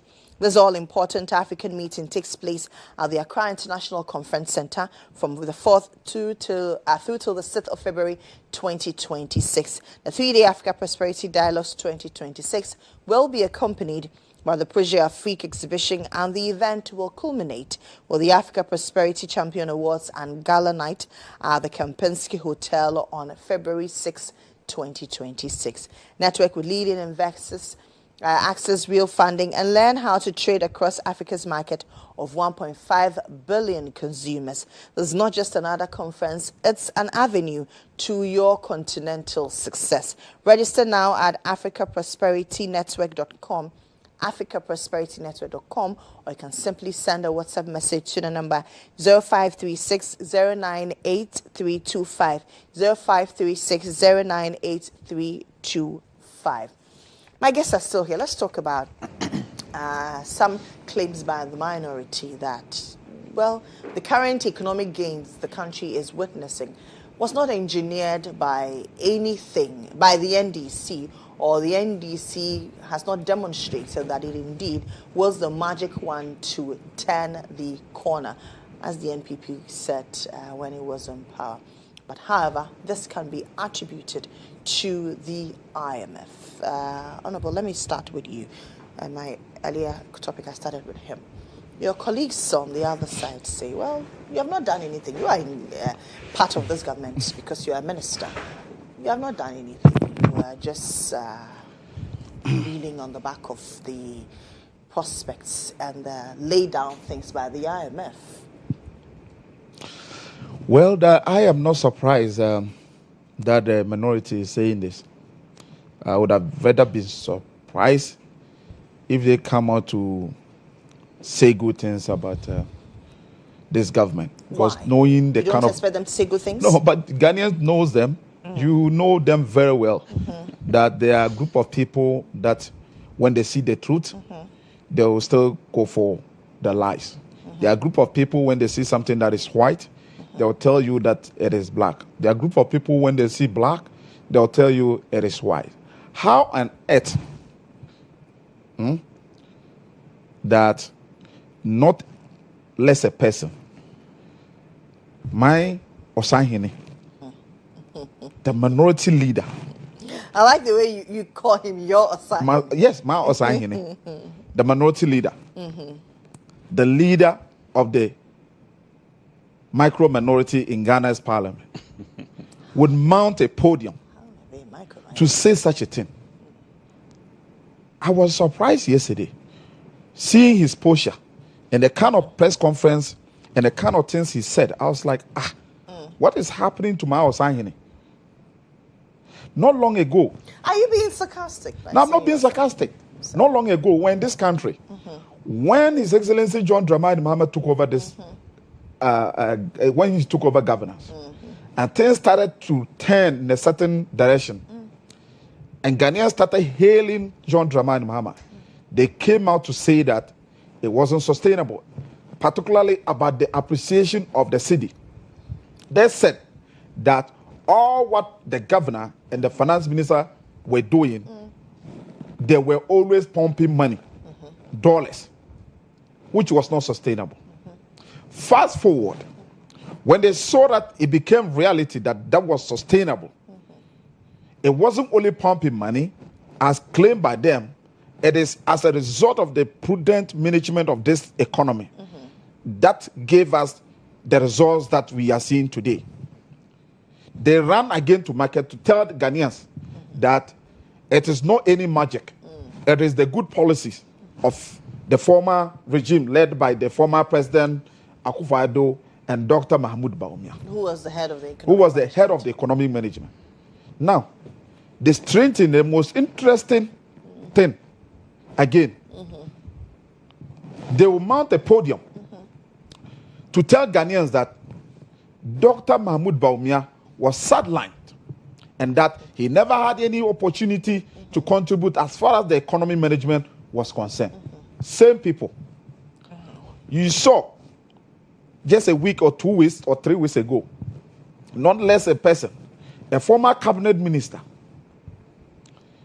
the respected Atachia, former member of parliament, on a sister radio station, he was very frank about it, that the former president Nana Akufo-Addo and his cousin Ken Ofori-Atta, who is currently at large, didn't allow the vice president get closer to any decision making. Yes, I heard that too. They are saying all what we are seeing, it is as a result of the IMF. The IMF. I mean, let's be frank. I've always maintained that as politicians, if we want to do politics, let's do a politics that is principled, a politics that has integrity. Okay. When you say this tomorrow, then the following day, you say something else. The people that we are speaking to, they are very descending people. They see you and ask certain questions that they cannot come close to you to ask you. But tomorrow, when you come to tell them that, let me quote ABF saying that, good afternoon. Ghanaians will be compelled to look at the sun before responding to your greetings. Why? You have a history of saying things that are not consistent. Okay. Kodjo came out and spoke about this thing, trying to attribute every achievement of this current regime, led by the current president, to His Excellency Dr. Mahmoud Bawumia, the former vice president. Dennis Miracle, who is the spokesperson today, the former vice president, and the flag bearer, and the flag bearer hostful, said same.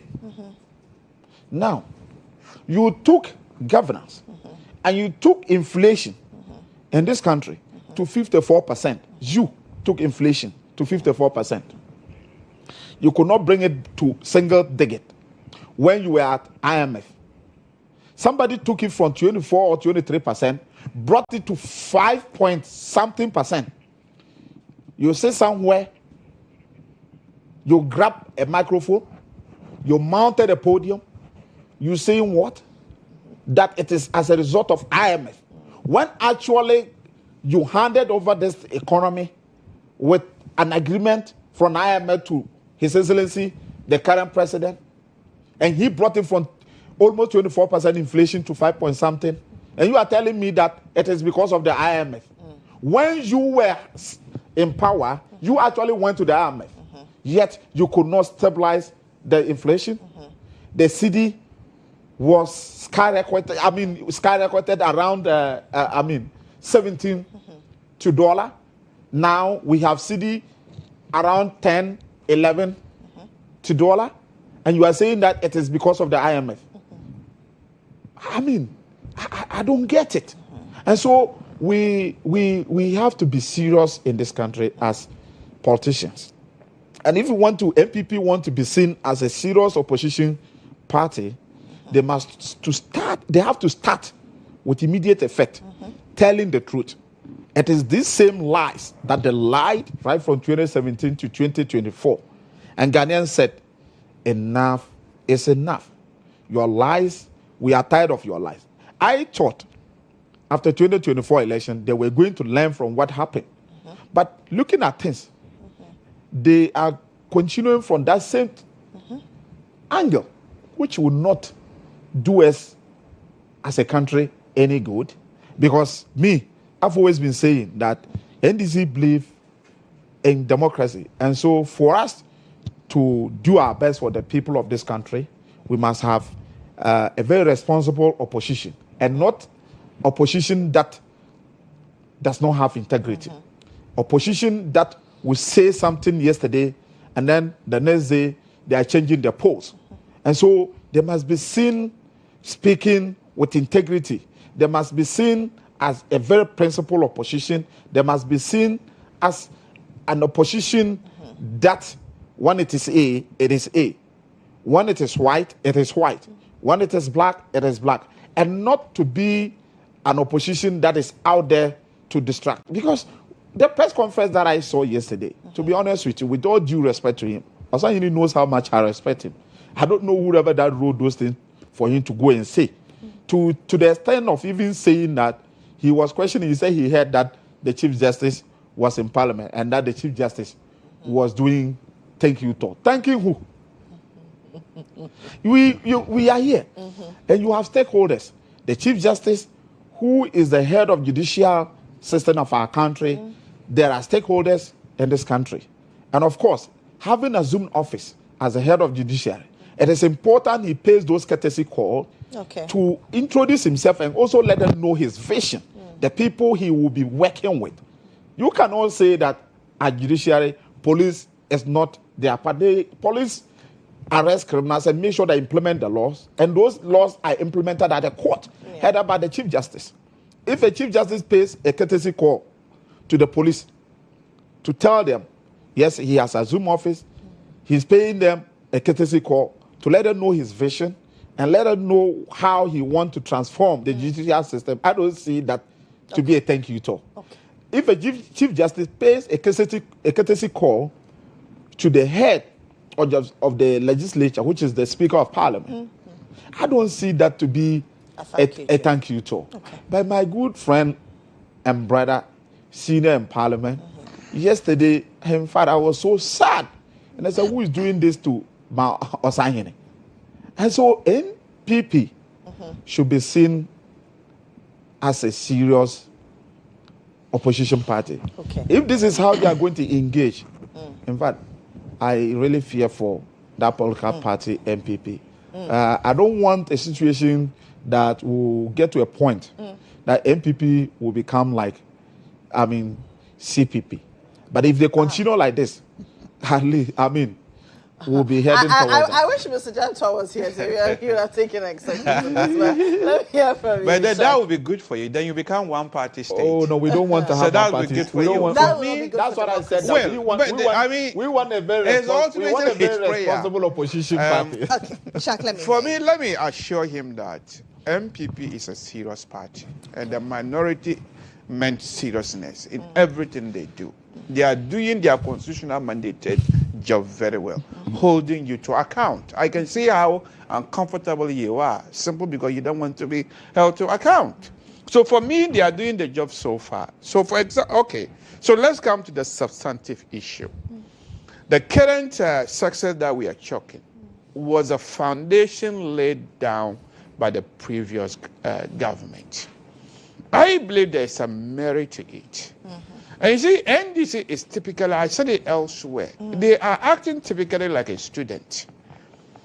When they assess them in some courses, when they are awarded A, they say they have gotten A. In some courses, when they get F, they say they have been given F. Because if you look at some elsewhere, where they have struggled, like this teachers' recruitment issue, not paying them, you can see they attribute the blame to the elsewhere government. And yet, when you choke success and there's a merit to it, why can't you simply acknowledge?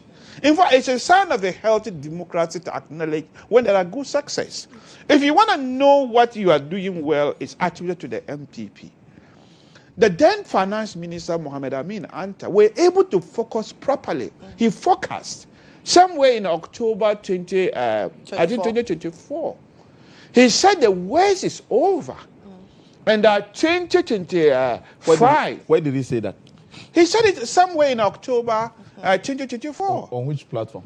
Oh, you can fast check it. Did he say that? In one of his engagements, he said that. Yes, he focused that the worst was over. And everybody know that when there are economic problems and you go for IMF program, and usually it comes with some prescription as to some of the painful pills we need to take before we get better. Among some of the painful things, you people have overemphasized the haircut and all those particular things, they were the painful pills that we have taken. And when you take these painful pills, you hope to get better. And he was able to tell us that, look, the worst is over. The prognosis of the patient is better now. The economy is recovering, and that 2025, it was going to recover very well. I remember him giving a figure. I don't remember the figure, so I don't want to misquote him. So we knew 2025 was going to be good. Why can't you acknowledge that? For you can't even remember that he said that. Or you are. So this is where you say Ghanaians need to take it seriously. It is good, politician. You acknowledge that your opponent have said it. Then tell us how you have built. So we knew the economy was going to do very well. The worst was over. And that's all our prayer. But as to sustainability, it's true for us to say that, and you have to remember, it's not just Ghana, almost every developing economy. Growth, they've all achieved growth. Our problem have always been how to sustain the growth. And this is where I think you need to be assessed. After the growth, we were all expecting it. If you were not expecting it, we were expecting it. And you speak as if this is the first time we have gone to the IMF. Before John Mohammmed left power, I haven't said we have I mean the way you spoke is like this is the first time. You should rather be asking or signing this question. It's like this is the first time you should rather be asking. You left. When you left and we took over, when there was growth, exactly what you are saying, you were saying the opposite. You said no. Some of the sections were down to John Mohammmed. That the IMF program, you said exactly that. I mean, go back to what they said. 2016. You said exactly that. So you are saying that they are not taking MPP seriously. Were they taking you seriously? Because what the minority is saying today, you said exactly that. Honorable. I mean, check it. You said exactly that.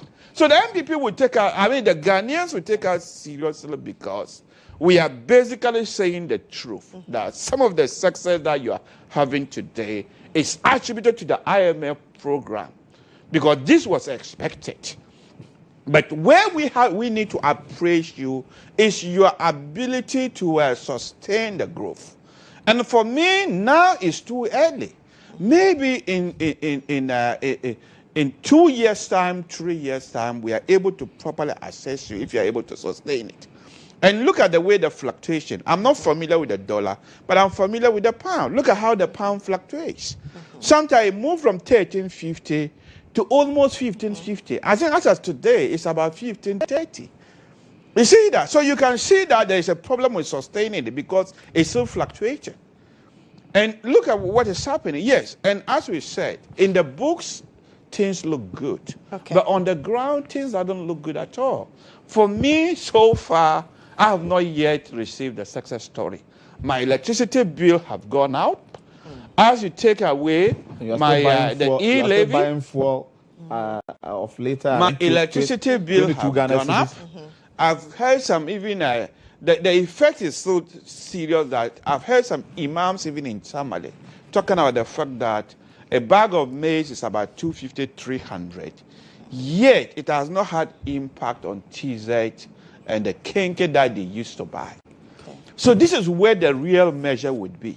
Does it really, is what we see in the textbook really affecting the people on the ground? And I think so far we have not been successful in that. I mean, you know that. I mean, you've just appealed how members of your constituency are affected as farmers, even the price of their goods. It means that there is still some gap. Do you understand that?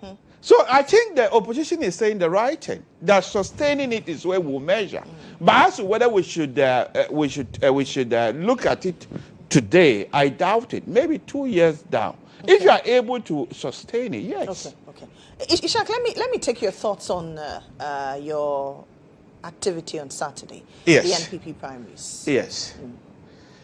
Yes, my thoughts are very clear. I have no doubt that Among all those people presented themselves to be elected as a flag bearer, Dr. Mahmoud Bawumia is the best foot forward. Okay. You can see, strangely, the NDC have started campaigning for other candidates, especially Canada, Japan. Most of the things they say favor him because they believe that he's the one they can easily push down, based on some utterances he have mentioned in the past. When it comes to experience, Dr. Mahmoud Bawumia have the best experience among them.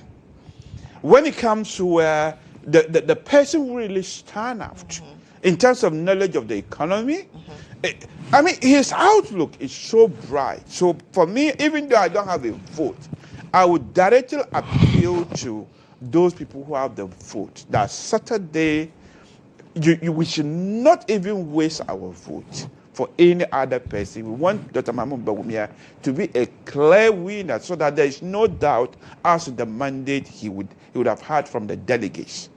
And I believe that if we give him this particular opportunity, he's the best shot to the presidency. He's the only candidate the NDCs cannot push down. The rest, I'm afraid, we might be in opposition for long if we try them. We have tried Dr. Mahmoud Bawumia.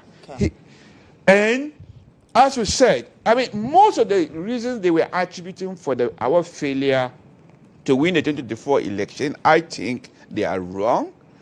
When we were campaigning, our main slogan was breaking the eight. Okay. So breaking the eight was suggesting that this was something historic. Since 1992, nobody have done it. So we were going to do it for the first time. So if you are asking somebody to achieve a standard nobody has ever achieved, and if the person has failed to achieve it, how do you blame him? So for me, our 2024 failure was a collective failure. We have seen some of the mistakes. We are prepared to correct them. And I believe we should not try somebody who has not been tested. With Dr. Mahmoud Bawumia, if we are able to correct some of the mistakes we have made, I believe 2028 we stand the best chance of sending these people to opposition where they rightly belong. Because as we said, well, they need to be in opposition. They haven't learned anything. Because you are lowly in opposition. Because you are lowly in opposition. Anyway, so just quick, I just want to respond to you. You see how our people, when I say our people, our friends in the MPP, how they behave. You saw him asking me how many times Ghanaians we've been to IMF. NDC under His Excellency the current president, his first term, we went to IMF. Of course, we actually went to IMF on 16 times. But now, ask yourself, all the 16th time that we went to IMF, did we experience this kind of economic stability gains? You went to IMF more than a year or 2 years before you handed over power to NDC. NDC took over from you just within 1 year. They've been able to bring the inflation from 23% to 5.4%. And then bringing the cedi to $17 to 10 or 11 cedis. And you are telling me it is because of the IMF and that you actually trust what Osahene and his colleague leaders in opposition said yesterday. That's why I have a serious problem with you. Okay. That is not the case. Okay. What we are witnessing now, it is because of the prudence management. Today, every single state institution, before you even procure a paper, the finance minister, who is the chief Beza, must be aware. Okay. And he will look at your books. When he sees that, okay, he doesn't want you to go and apply our scarce resources to things that are not, probably priority to the economy. And that is why with the Financial Management Act, which says that everything that has to be procured, you must go for commitment authorization from the finance minister. It used not to happen in the past. People were just, misappropriating public funds anyhow they wanted. Without any leadership. On that appropriation of public funds, one of the critical flagship programs of this administration is the 1 million Kodjo program, which is under your ministry. How far are we? Yes, 2025, we piloted the program. Okay. And then we made some procurement. We bought about 20,000 computers. The laptops are in. We currently, there's a committee put in place. We call it Implementation Committee, chaired by my good self. And so the committee, our task is to identify the venues, the areas, the CICs, the regional CIC centers where they, will be organizing the program. And so we are going to submit our report in the next 3 weeks to the minister, and then we'll start the rollout. And how many people are you targeting? Because you're supposed to do this year, yes, we plan to train about 400,000 this year. That's a short change, because if you're supposed to do 250,000 and 250,000 this year, that's 500,000. So I'm saying that we plan to do 400,000. There are other partners like Google. We've signed an MOU with Google, MTN Ghana, Huawei. Yesterday, like I said, Cosmos Innovation Center, which have the technology. They have a technology center in Kumasi, where in my office yesterday. I'll be meeting them today for us to have discussions. They're also expressing interest in partnering with government. And so there are other organizations who are expressing interest. And we've signed several MOU, like I mentioned. They will also be providing the training. And so we believe that by the end of the 4 year, we should be able to, to have the 1 million young men and women in our country trained in several areas, coding, AI, and what have you. And so that is for sure. Now, let's rush to the MPP primaries. You don't want me to say he spoke up. I wish them well, but for him to say that NDC want Kennedy Japan to win, that is not. Yesterday, I said it on a sister station. We are only reminding you of utterances Kennedy used to, he used to make in the past. And when we used to condemn, you guys were seen all over hailing him. And so yesterday, I told somebody, if you take a lion as a puppet, and at all times you unleash the lion to attack your enemy, there will be a day when the lion doesn't get the enemy to attack. It will turn on you. And when that happens, and the enemy is standing somewhere laughing at you, clapping for the lion, it doesn't mean the enemy lies the lion. We are only reminding you the kind of person he is. And for him to say Dr. Mahmoud Bawumia is a candidate NDC is afraid of.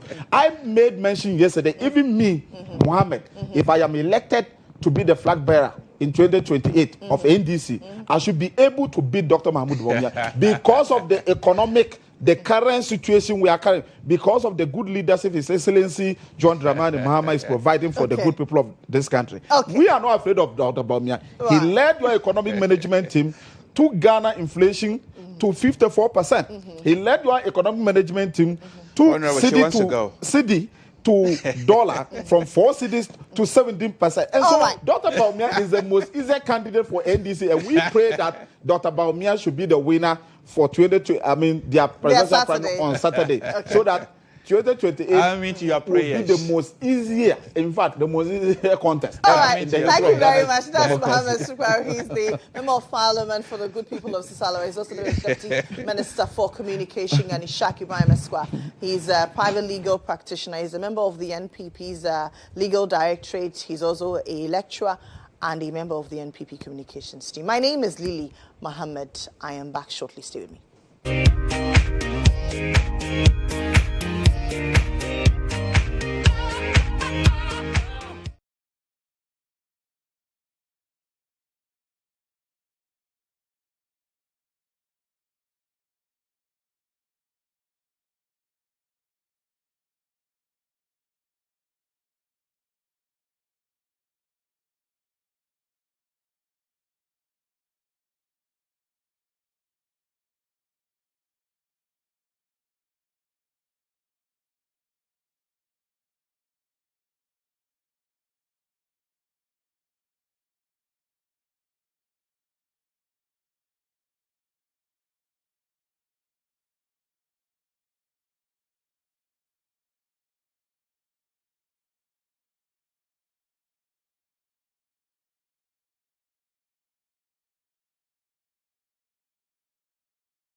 has joined me in studio. He is currently Ghana's ambassador to Ghana's High Commissioner to the people over Nigeria.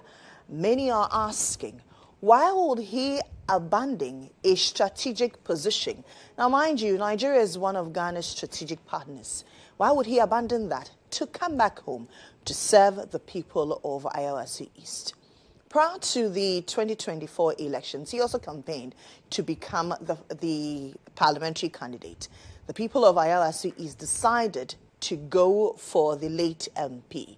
Now, the man has come back home. Will he be accepted? What is the message? For you as a constituent of IOSU East, what do you expect from him, for which you base on and vote for him? My guest this morning is Alhaji Baba Jamal. He was a one-time member of parliament for the people of Akwetia. The dynamics of Akwetia and the dynamics of IOSU East are different. What will make the cut for him? Good morning. How are you? Good morning, my sister. How are you? I'm doing very well. It's good to see you. I can see it in your appearance. But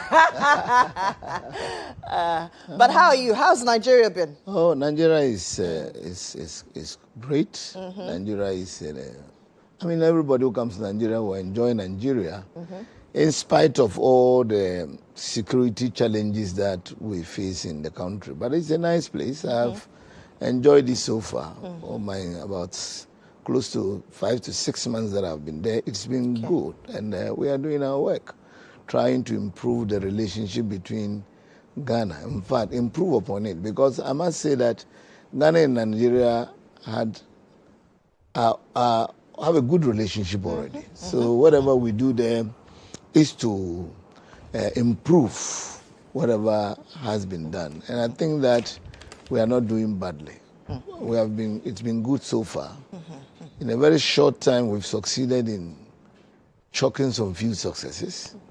For example, as I talk to you now, we have tried to establish a relationship between the Gunja land and the northern part of Nigeria, Kano State. Okay. Which is improving. And in fact, the whole of the Gunja chief came to Nigeria with his entourage and paid a courtesy call on me. We sent our trade people to go with them to the northern part of Nigeria, which was very good.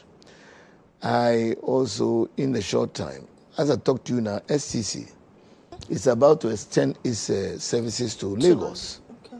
You understand? We have already... That's quite a reach. Yes, of course. We have identified the land. We are working on it. The deputy MD came. We hosted him. We have done most of the work. So it's also a very good thing that we have done for the country. And also, in terms of even kidnapping, we have rescued a lot of Ghanaians in this short time that I was there. The latest You have the data? Yeah, the latest is the 14 of them that we rescued. We were traveling from Lagos to Abuja. They were kidnapped on the way. But those things, we don't give the details because of the sensitivity of those matters. So far, it's not been bad. Let me also say that you all witnessed that wonderful coronation of our president in Ile-Ife, which is an ancestral home for some, even the Gans, the Evers, some of them, you know. He was given a huge title that really brought some honor to our country. Because that honor they give him is not an easy, a mean feat. You understand? You also know that we have, so far, a lot of people. First time we have another airline traveling here on their inaugural flight. United Nigeria Airlines, who has brought some competition into the fares. Now, anybody who is patronizing the fares between Ghana and Nigeria will see that there have been some considerable reduction. Right. All some of the achievements we have chalked in this short time that we were there with the people. There are many others that we have done. In fact, one of the major problems that I faced in Nigeria was one of our major companies in Ghana, Ghanaian-owned company in Nigeria, where they acquired some tract of land, and because of some problems in Nigeria, they nearly lost the land. Immediately, I went there. I had to quickly make sure that that was reversed. Fortunately, together with the foreign ministry, as I talk to you now, the case has been resolved in our favor, in our company. We are talking about millions of dollars. A Ghanaian-owned company. In fact, they even wrote to congratulate me for the role I played in that particular matter. Also, you know, in 2027, the whole ECOWAS have endorsed our president as the new AU chairman.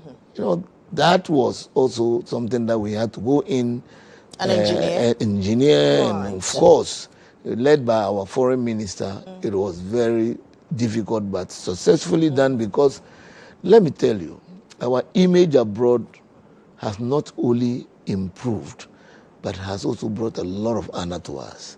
Within this 1 year, because of the performance of our president, you go to ECOWAS. You know, I'm also the permanent representative to ECOWAS. I'm not just the ambassador or high commission. You go, and the way people talk about Ghana, you feel good. It's a country in less than a year has succeeded in bringing dollar all the way from 17 plus down to about 10 cities. Do you understand? Inflation all the way. In fact, food inflation was around 40 something. Brought it down to single digit. Overall inflation from 23. No, when people are outside there and they hear about us, they wonder, wow, how did you do it? And I had the opportunity to travel with the president on a flight from Abuja to Ibadan on our way to his coronation. And personally, I asked the president, what is the magic? What happened? He tells me that, Baba, it's all by grace of God.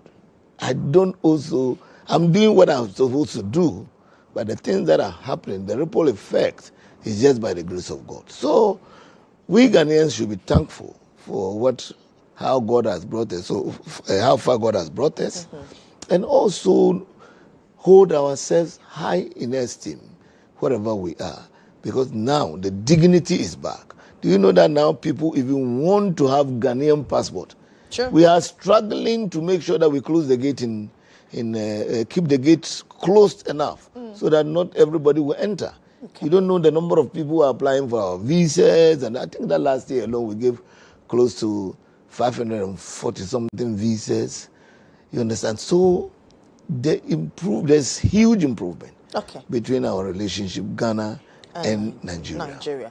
You seem to. And maybe let me add the last one, that was a lady, one of our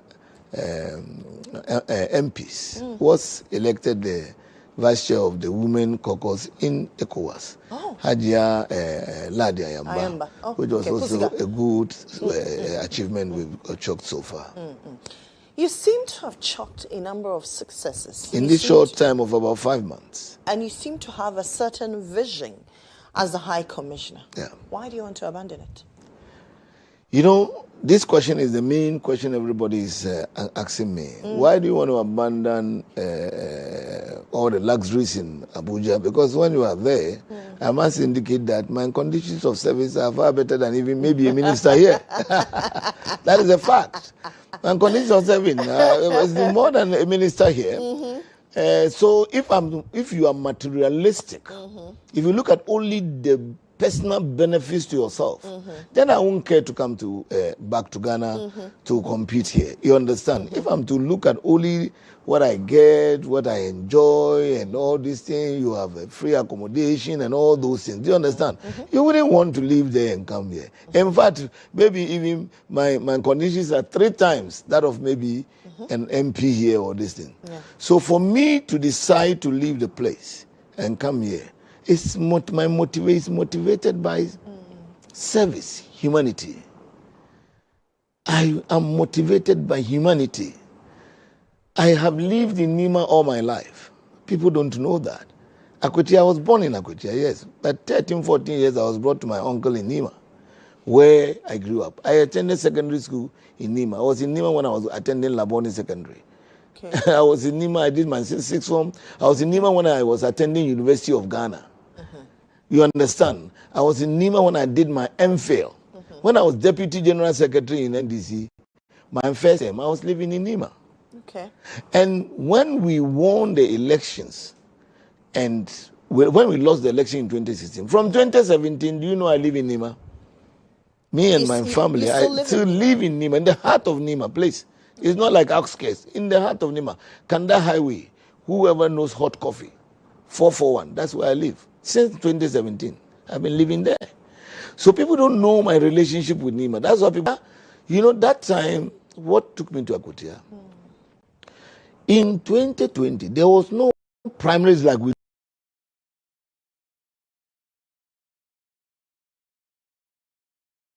do now.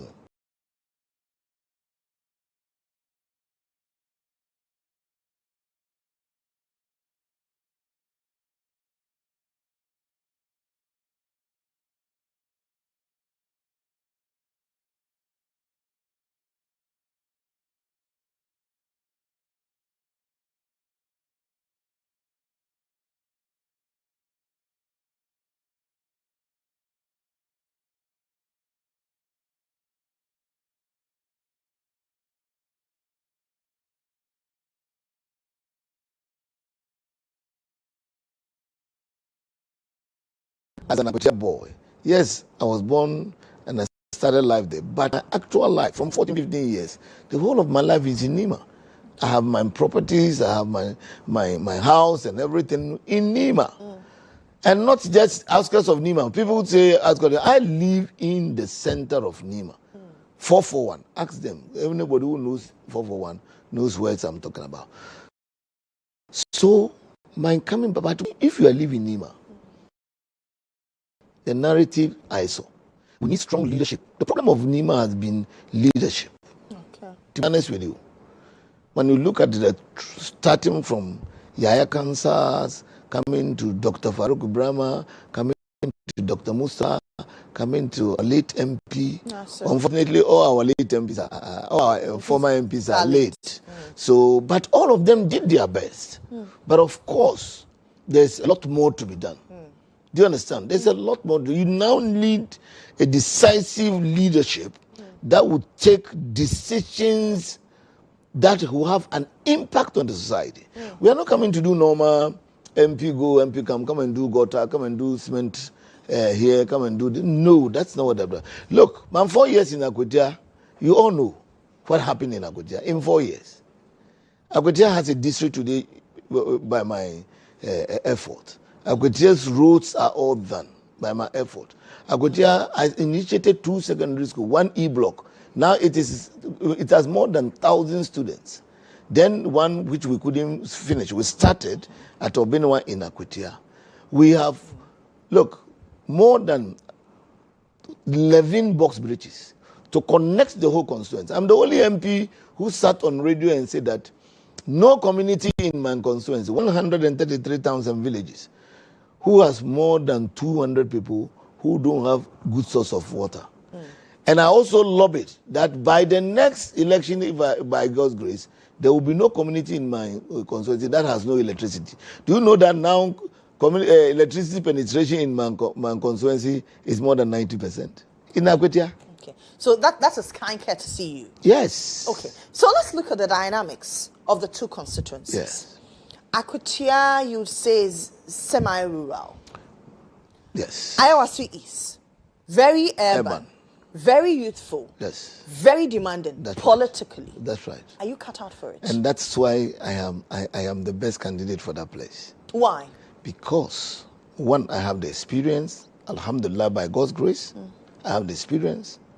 Today, our president is resetting Ghana, and we are all happy because he had ever been a president, and he knows what is there. So when he came, he just hit the ground running. He didn't hit the ground crawling. Nobody would tell me what is in Parliament. I already know it. And so if I come back as an MP, I'll give a better representation to the people of Isayawaso. You are talking about youth in Nima. Yes. Close to about 70% of the people are youth. Yeah. This is a place where huge unemployment. But do you know what? We can't be establishing factories in Nima. No. What we need to do is to provide the youth with skills. And then what?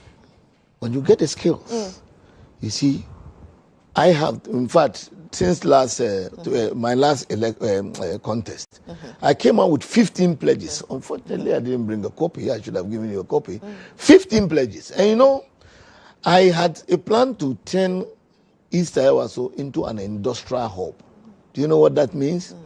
Industrial hub is to train the youth, and then, for example, I did a research, and we identified 30 craftsmen, 30, carpentry, mason, electricity, plumbing, steel bending, bakery, dressing, whatever. 30 of them. So the plan is very simple. You identify these people, 30 people, go to their various workshop and try to assess them with the common fund that and the money from Parliament. Do you understand? Use that to improve the people. Try to help all the masters have some sort of comfort in their place. Will that be attach? Enough? No, attach. Listen to that. Attach. If you attach a minimum of 5 people to one person, 30 gives you 150. Okay. And that is for only 1 year. So if you do that project for 3 years or 4 years, you are bringing out 600 children. Let's take it that you end up with 500 masons. Then do you know what we do? Then we now create a directory for them. You see, one of our image too in Nima, which we need to change, is because people see Nima as some horrible place. Right. When the moment you are coming from Nima, then you are a devil. I mean, a criminal. You know, those they see that place as a criminal hub. That is the narrative we want to change. Okay. So when we create a directory, we publish the directory. We let people know, companies, whatever. If you need electricians, come to this center. We will provide you. And you know, because you are coming to a center, the boy will not go there and misbehave because we would have given them orientation. And we will be liaising with the NVTI to certificate them. Okay. Do you understand? It's not like just training them and leaving them. You certificate them. Then when somebody, there are a lot of people. Look, people are in Kanda. Kanda is part of the constituency. Yeah. But do you know that Kanda people, some of them are even afraid to employ people from Nima because of that image. But if somebody, for example, you are sitting in your house, you need somebody to do electrical work for you. You call that center. The center says, okay, Samad, go, or Amadou, go. Amadou goes there, he knows he's coming from a center, he will not hurt, he will not misbehave. So you train, you certificate, and then create employment avenues for them. And that is one of the major projects we want to do in Nima. And another project we want to do in Nima, one of our major problems is sanitation. Do you know, so people walk on the Kanda street and see only Nima as the Kanda highway. You see the nice buildings already. Please, one day I will take you to Nima.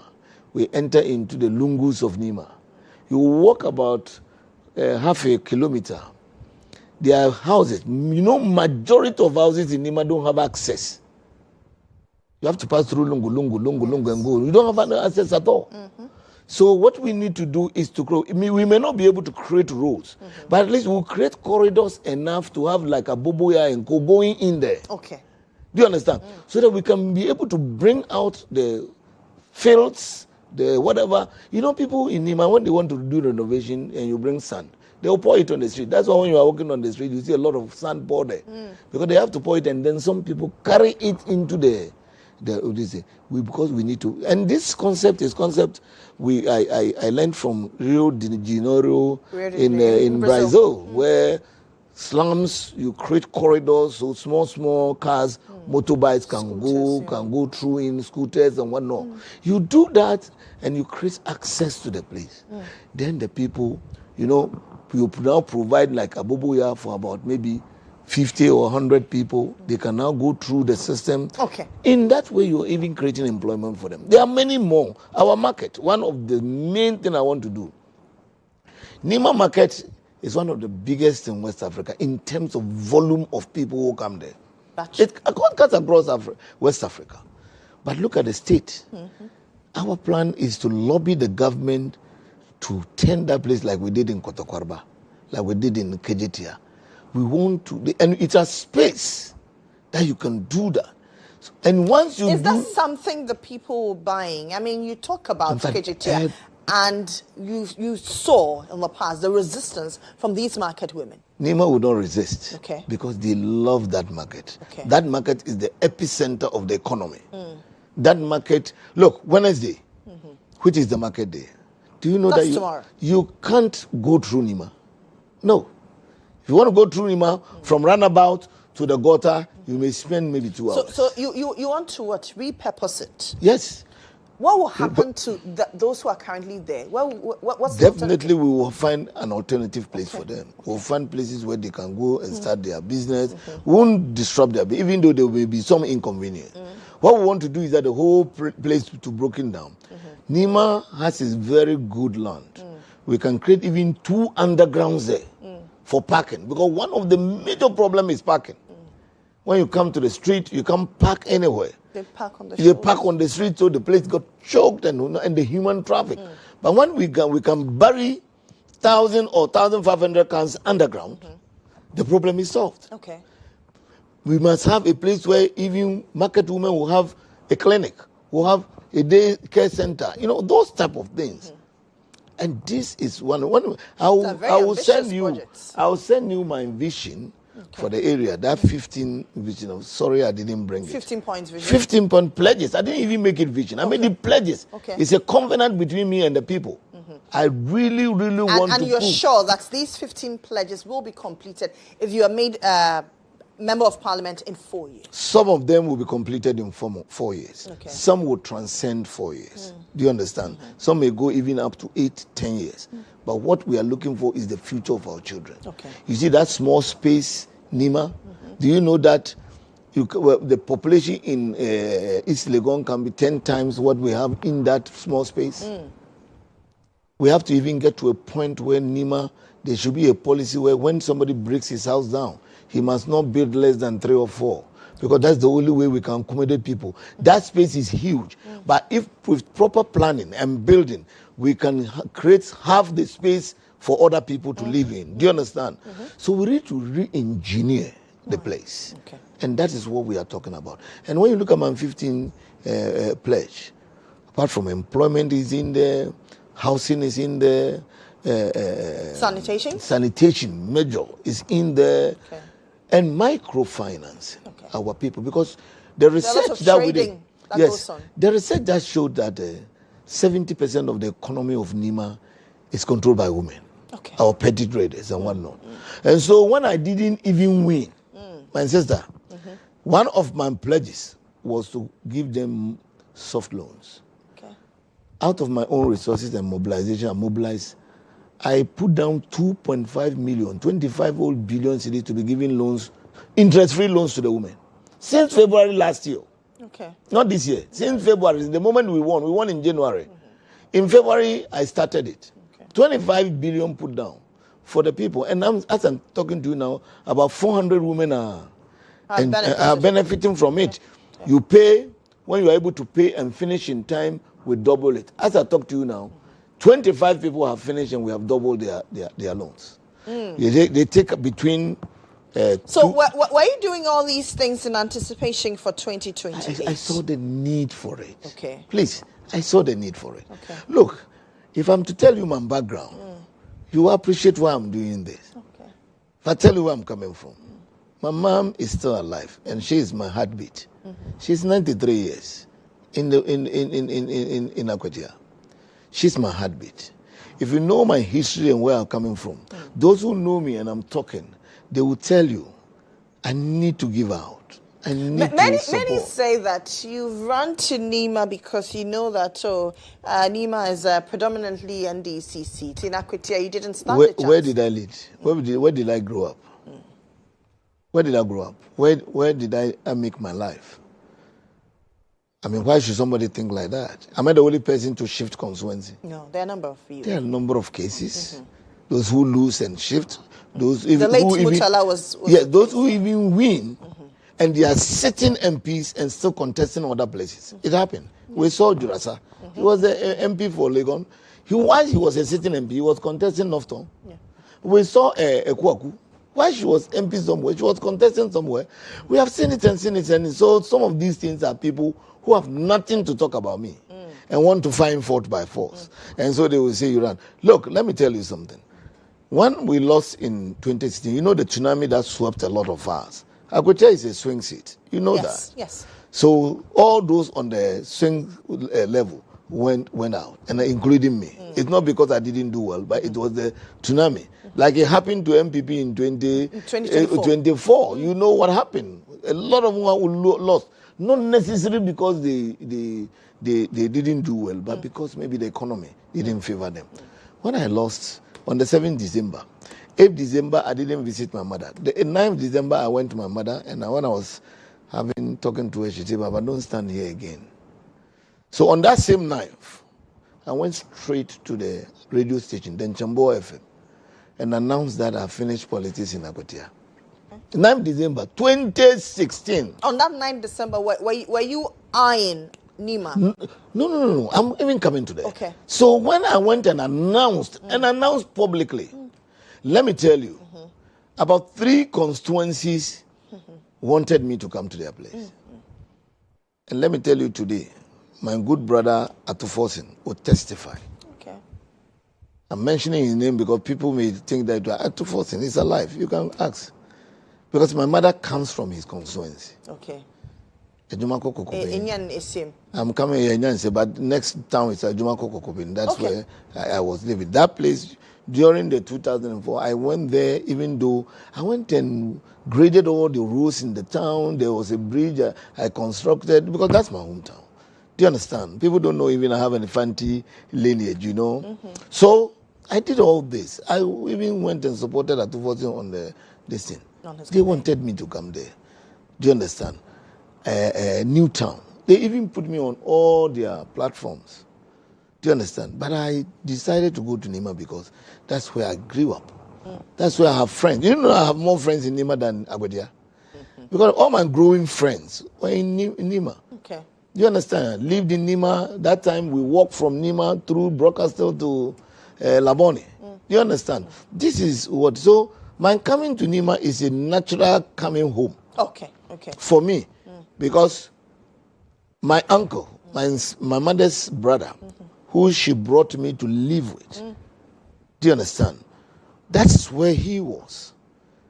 And I grew up with all the children and Nima, my friends, and all those things. On the back of the homecoming, you contested the previous primary. Yes. With the late Chure. Yes. May he rest in peace. Amen.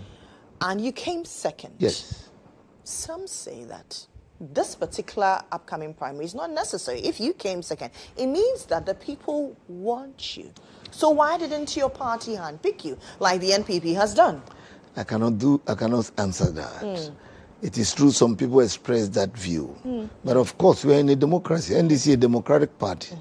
And so there are, as we talk now, 6 people have come up. So let everybody come and try his okay. I have done my best.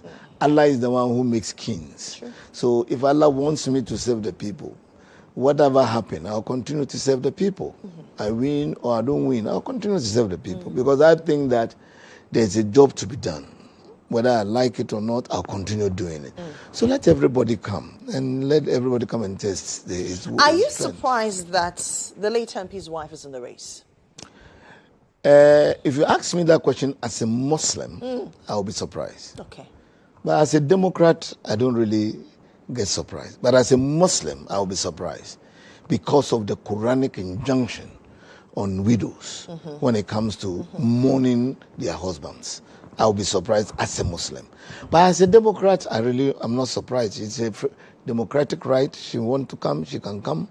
But it's the Islamic injunction, because I can tell you that 99% of Muslim clerics, close to 100 people, everybody holds a contrary view to a contestant. They are saying that it's not right.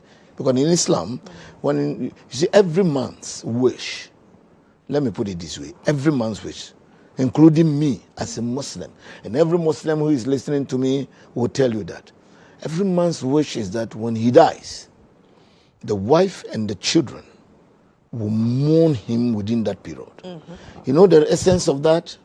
It is you have a group of people, at least your wife and your children, constantly praying for you for the next 4 months. Because they don't need divided attention. That's why they say they should be in seclusion. They don't need divided attention. They don't need any unfortunate happenings. Just to mourn you. And it is the wish of every Muslim man that someday, if I should die first, of course, most of the men, we die first. We die first because you give us too much pressure. That was a straight bullet to me. So, when you die, you expect your family, your wife especially, if you have wives, your wives, because we are permitted to marry up to 4, yeah. Your wives and children will be in circulation and pray for you constantly through your transition from the world. So as a Muslim, that's why as a Muslim, I say I'm answering it as a Muslim. I'm surprised. And as a Muslim, as somebody who knows something small about Quran, I am surprised. But as a Democrat, she's free to do what she wants to do. It's her choice to obey the wish of Allah or to do what she wants to do with it. Because as a Muslim, are you against this? No, that's what I'm saying. I'm surprised. And but are you against it? If you tell me, I'll be against it as a Muslim. That's what I'm as a Muslim. That's what I'm saying. As a Muslim, I don't think it is a good venture. As a Muslim, I don't think it is right. I agree with most Muslims, 99% who say it is not a good thing. I agree with them. But as a Democrat, I'll give a will to her. Do you understand? God says in the Quran that I have given you your will, either to follow the right thing or to go astray. So it is her will. She will want to decide what she want to do with her will. But me as a Muslim, definitely I wouldn't have advised. But as a Democrat, she's free to come, and everybody is free to come because it's not like me and her alone. We are 6. We are 6. So everybody has his right to come. Now, many have thrown in the sympathy card to be her trump card. You think that will be a deciding factor? It would rather be a disadvantage to her in a Muslim community. Okay. 74% of people in Nima are Muslims. So I think that it would rather be a disadvantage to her. But she may see it otherwise. And you see, I really, really hesitate to talk too much about her because I'm a competitor. And I don't want people to see because I'm competing here.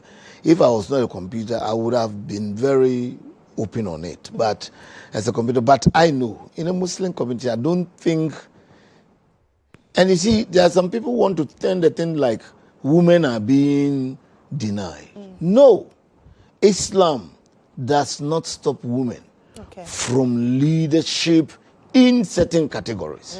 Let's put it that way. In certain categories. Okay. That's why when you come to the mosque, it's only men who lead.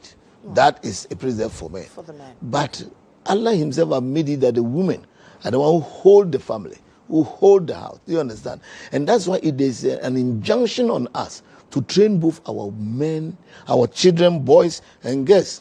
Do you understand? They say, the Prophet says that طلب العلم فريضة على كل مسلم والمسلمة. The Prophet says that the seek for knowledge, seeking knowledge, is compulsory on both men and women. Okay. So Islam really gives women their dignity, their position in the family, and we respect that. Of course, the immediate past MC for Nima was a woman. Hadia Salma was a woman who made noise about it. It's a Muslim community, but we accepted it. We all worked with her until she finished her case. So it's not about women. It's about the widowhood. Okay. Whether Islam, because some of the injunction is very clear. One, when your husband dies, may God forbid, may Allah give us long life.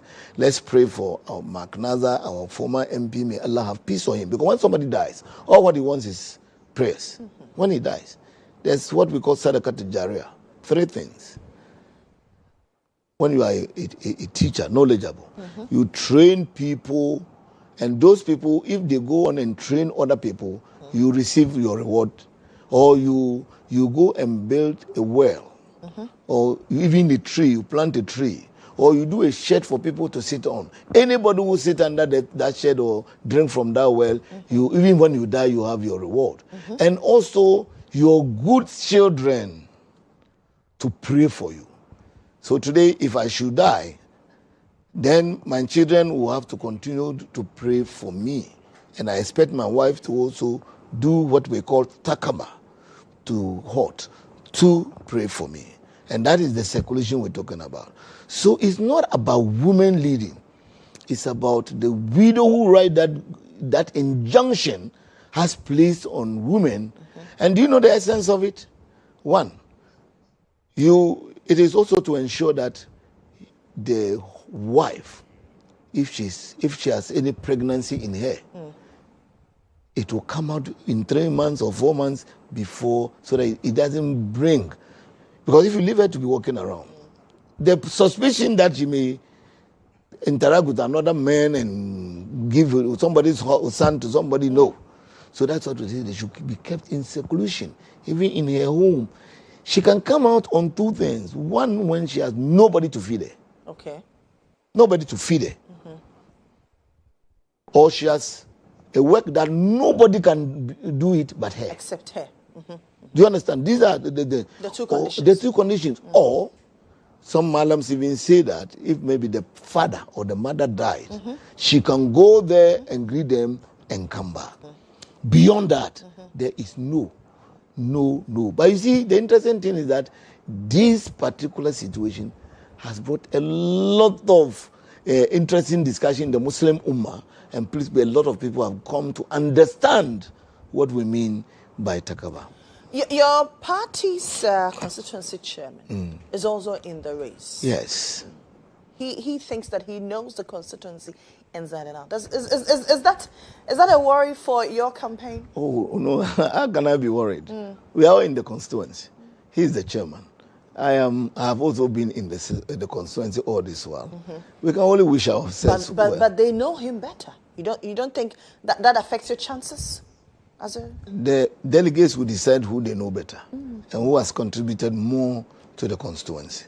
So I am not scared of him coming. I am not scared of contest. Okay. Do you understand? I'm not scared of contest. And so I am not worried about whoever is coming. Because apart from him, there's even an aide to the MP who is also in. But today will determine how many people will contest, because from here we are all going to file. So when we finish filing, then we will know who is how many people are going, and then we have only some few days to go, 10 days from today. And so we don't really have time. You did not resign from your position. You only took some time off to come and campaign. Yes, because are you in for a 50-50? So then I can go back to my job. I am not required a high commissioner or ambassador who has come to contest in Ghana. None of them resigned. We saw Rashid Bawa of Leeds, and the coincidence is that Rashid Bawa was the ambassador to Nigeria. And he was contesting in Akan constituency. Do you understand? And he never resigned. He contested 1 or 2. He went back, and so we are not required. We saw even Kwabenya, our brother who was also from India. He came and contested. So I'm not. But does it mean you're not convinced of your winning? No, but why should I resign if I'm not required to? Okay. The question is, why should I resign if I'm not required to? If I'm required to, then you say that, then you have to go and resign. But I'm not required to. All what I need is to take a short break, and I'm entitled to that leave, which I have done. Do you understand? So I take that leave and come and do and pursue this. It does not mean I'm not sure of winning. But it's just that I'm playing to the rules. Okay. I have to just make sure I comply with every rule, and that's what I'm doing. So anybody who thinks that, you are not, why should, if I'm required to and I've not done it, then it becomes an issue. But when I'm not required to, why should I? So I am assuring everybody that I am a lawyer by profession. So I know the rules and I play by the rules. And that is why I will not do anything untoward when it comes to the legalities, when it comes to the social aspect of it, and when it even comes to the religious aspect of it. Because Nima, as you know, about 26% are also Christian. We have people who talk Nima and think it's only Muslims. So predominantly Muslims. But yes, but we have huge churches in Nima. Okay. Which we all live, in well harmony together, and there's no problem at all. Okay, I have to go. I'll allow you to address your constituents, but since you mentioned legalities, your law firm was involved in the legal battles of Nima. Where are we on that? I even saw women on TikTok. The Team Legal wife. Please, let me tell Team Legal wife. Even though it's my law firm, but I was not a lawyer on the case. Okay. I never went to even one court. Okay. I don't have anything against Akosia Sewa or in favor of Odobroni. What I am doing was, my law firm was providing legal services to the family. And that's what we did. Unfortunately, if it didn't go in favor of them, they should not, people are coming that, Papa Jamal, that I am the one who was against Akosia Sewa. Where do I know Akosia Sewa? I've never met her. I don't even know her apart from the pictures. And then others are saying that, no, they will come after me because I made them lose. I say, what is this? You have your lawyer. We also have our lawyers. Our lawyers went and dealt with the matter. So why do you want to come after an individual? Lawyers, we say what our clients tell us. We don't have any say in what we just advise our clients. But if they say this is what they want, we go for it. So those who are on TikTok, Team Legal Wife, please, let's understand the legal process. A law firm only asks for a client. After that, we have nothing to do with it. We don't have an opinion. We can only advise. A non-legal firm has an opinion on a matter. When you bring the matter to him, he looks at the matter, assess it, and advise you accordingly. Right. That's where our job stands. And then if we need to go to court, we'll go and represent you. But to come and say that, that individual is the one, no. It's like leaving the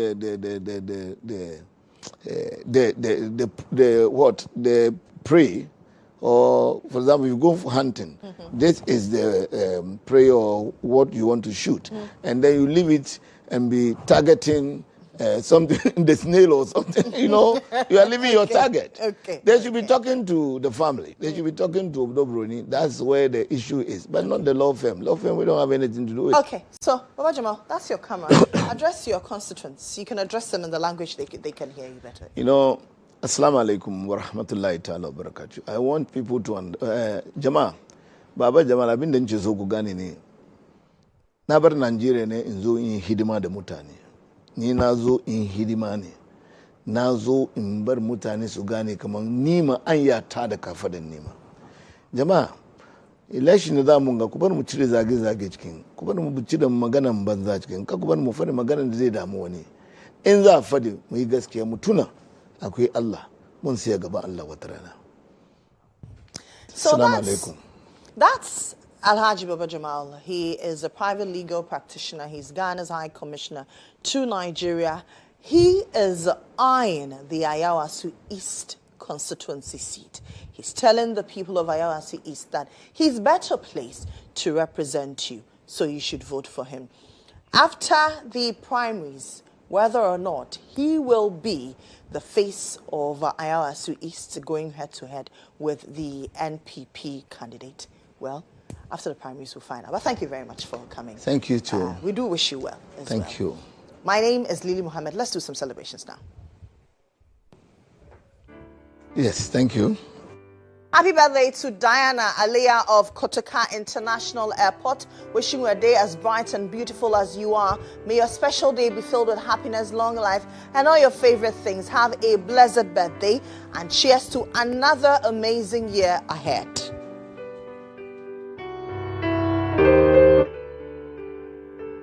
Birthdays come once in a year, and another blissful moment to celebrate. Happy birthday to a great person, Nadine Swadodu of Shiashi Calvi Baptist Child Development Center. May the new age bring bigger opportunities in life and in good health and wealth. From Shoda Akwe.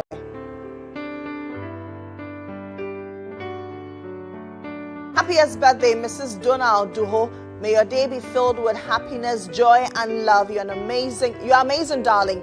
Keep being you. Much love from Rebecca and Fanny. Happy 7th anniversary to the Jimas. God bless you richly and cause you to prosper on every side. Love you guys so much.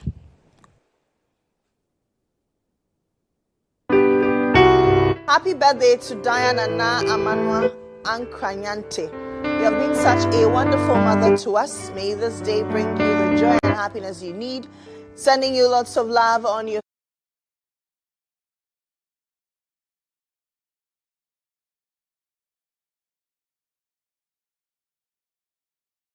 loves you.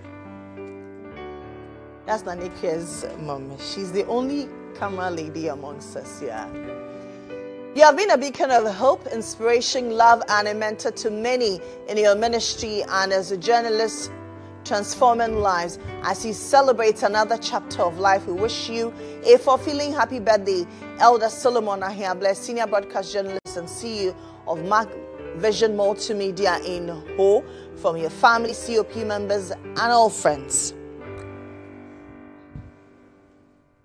As you celebrate another goodness of God, may your new age be filled with blessings, good health, and great opportunities. Mr. Philip Mensah Ahiableh, staff of National Identification Authority, Kaswa branch, from your siblings and your mother.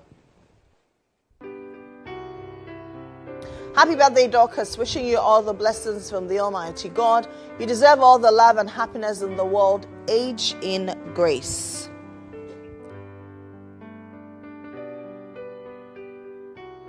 Now let me do this special one to Natasha in Shirakweja. 7 years of God's goodness, strength, and favor. This is coming in from your father, Maxwell Kweja. He says that he's grateful to God for your life and he loves you so much. Happy birthday to you, Natasha.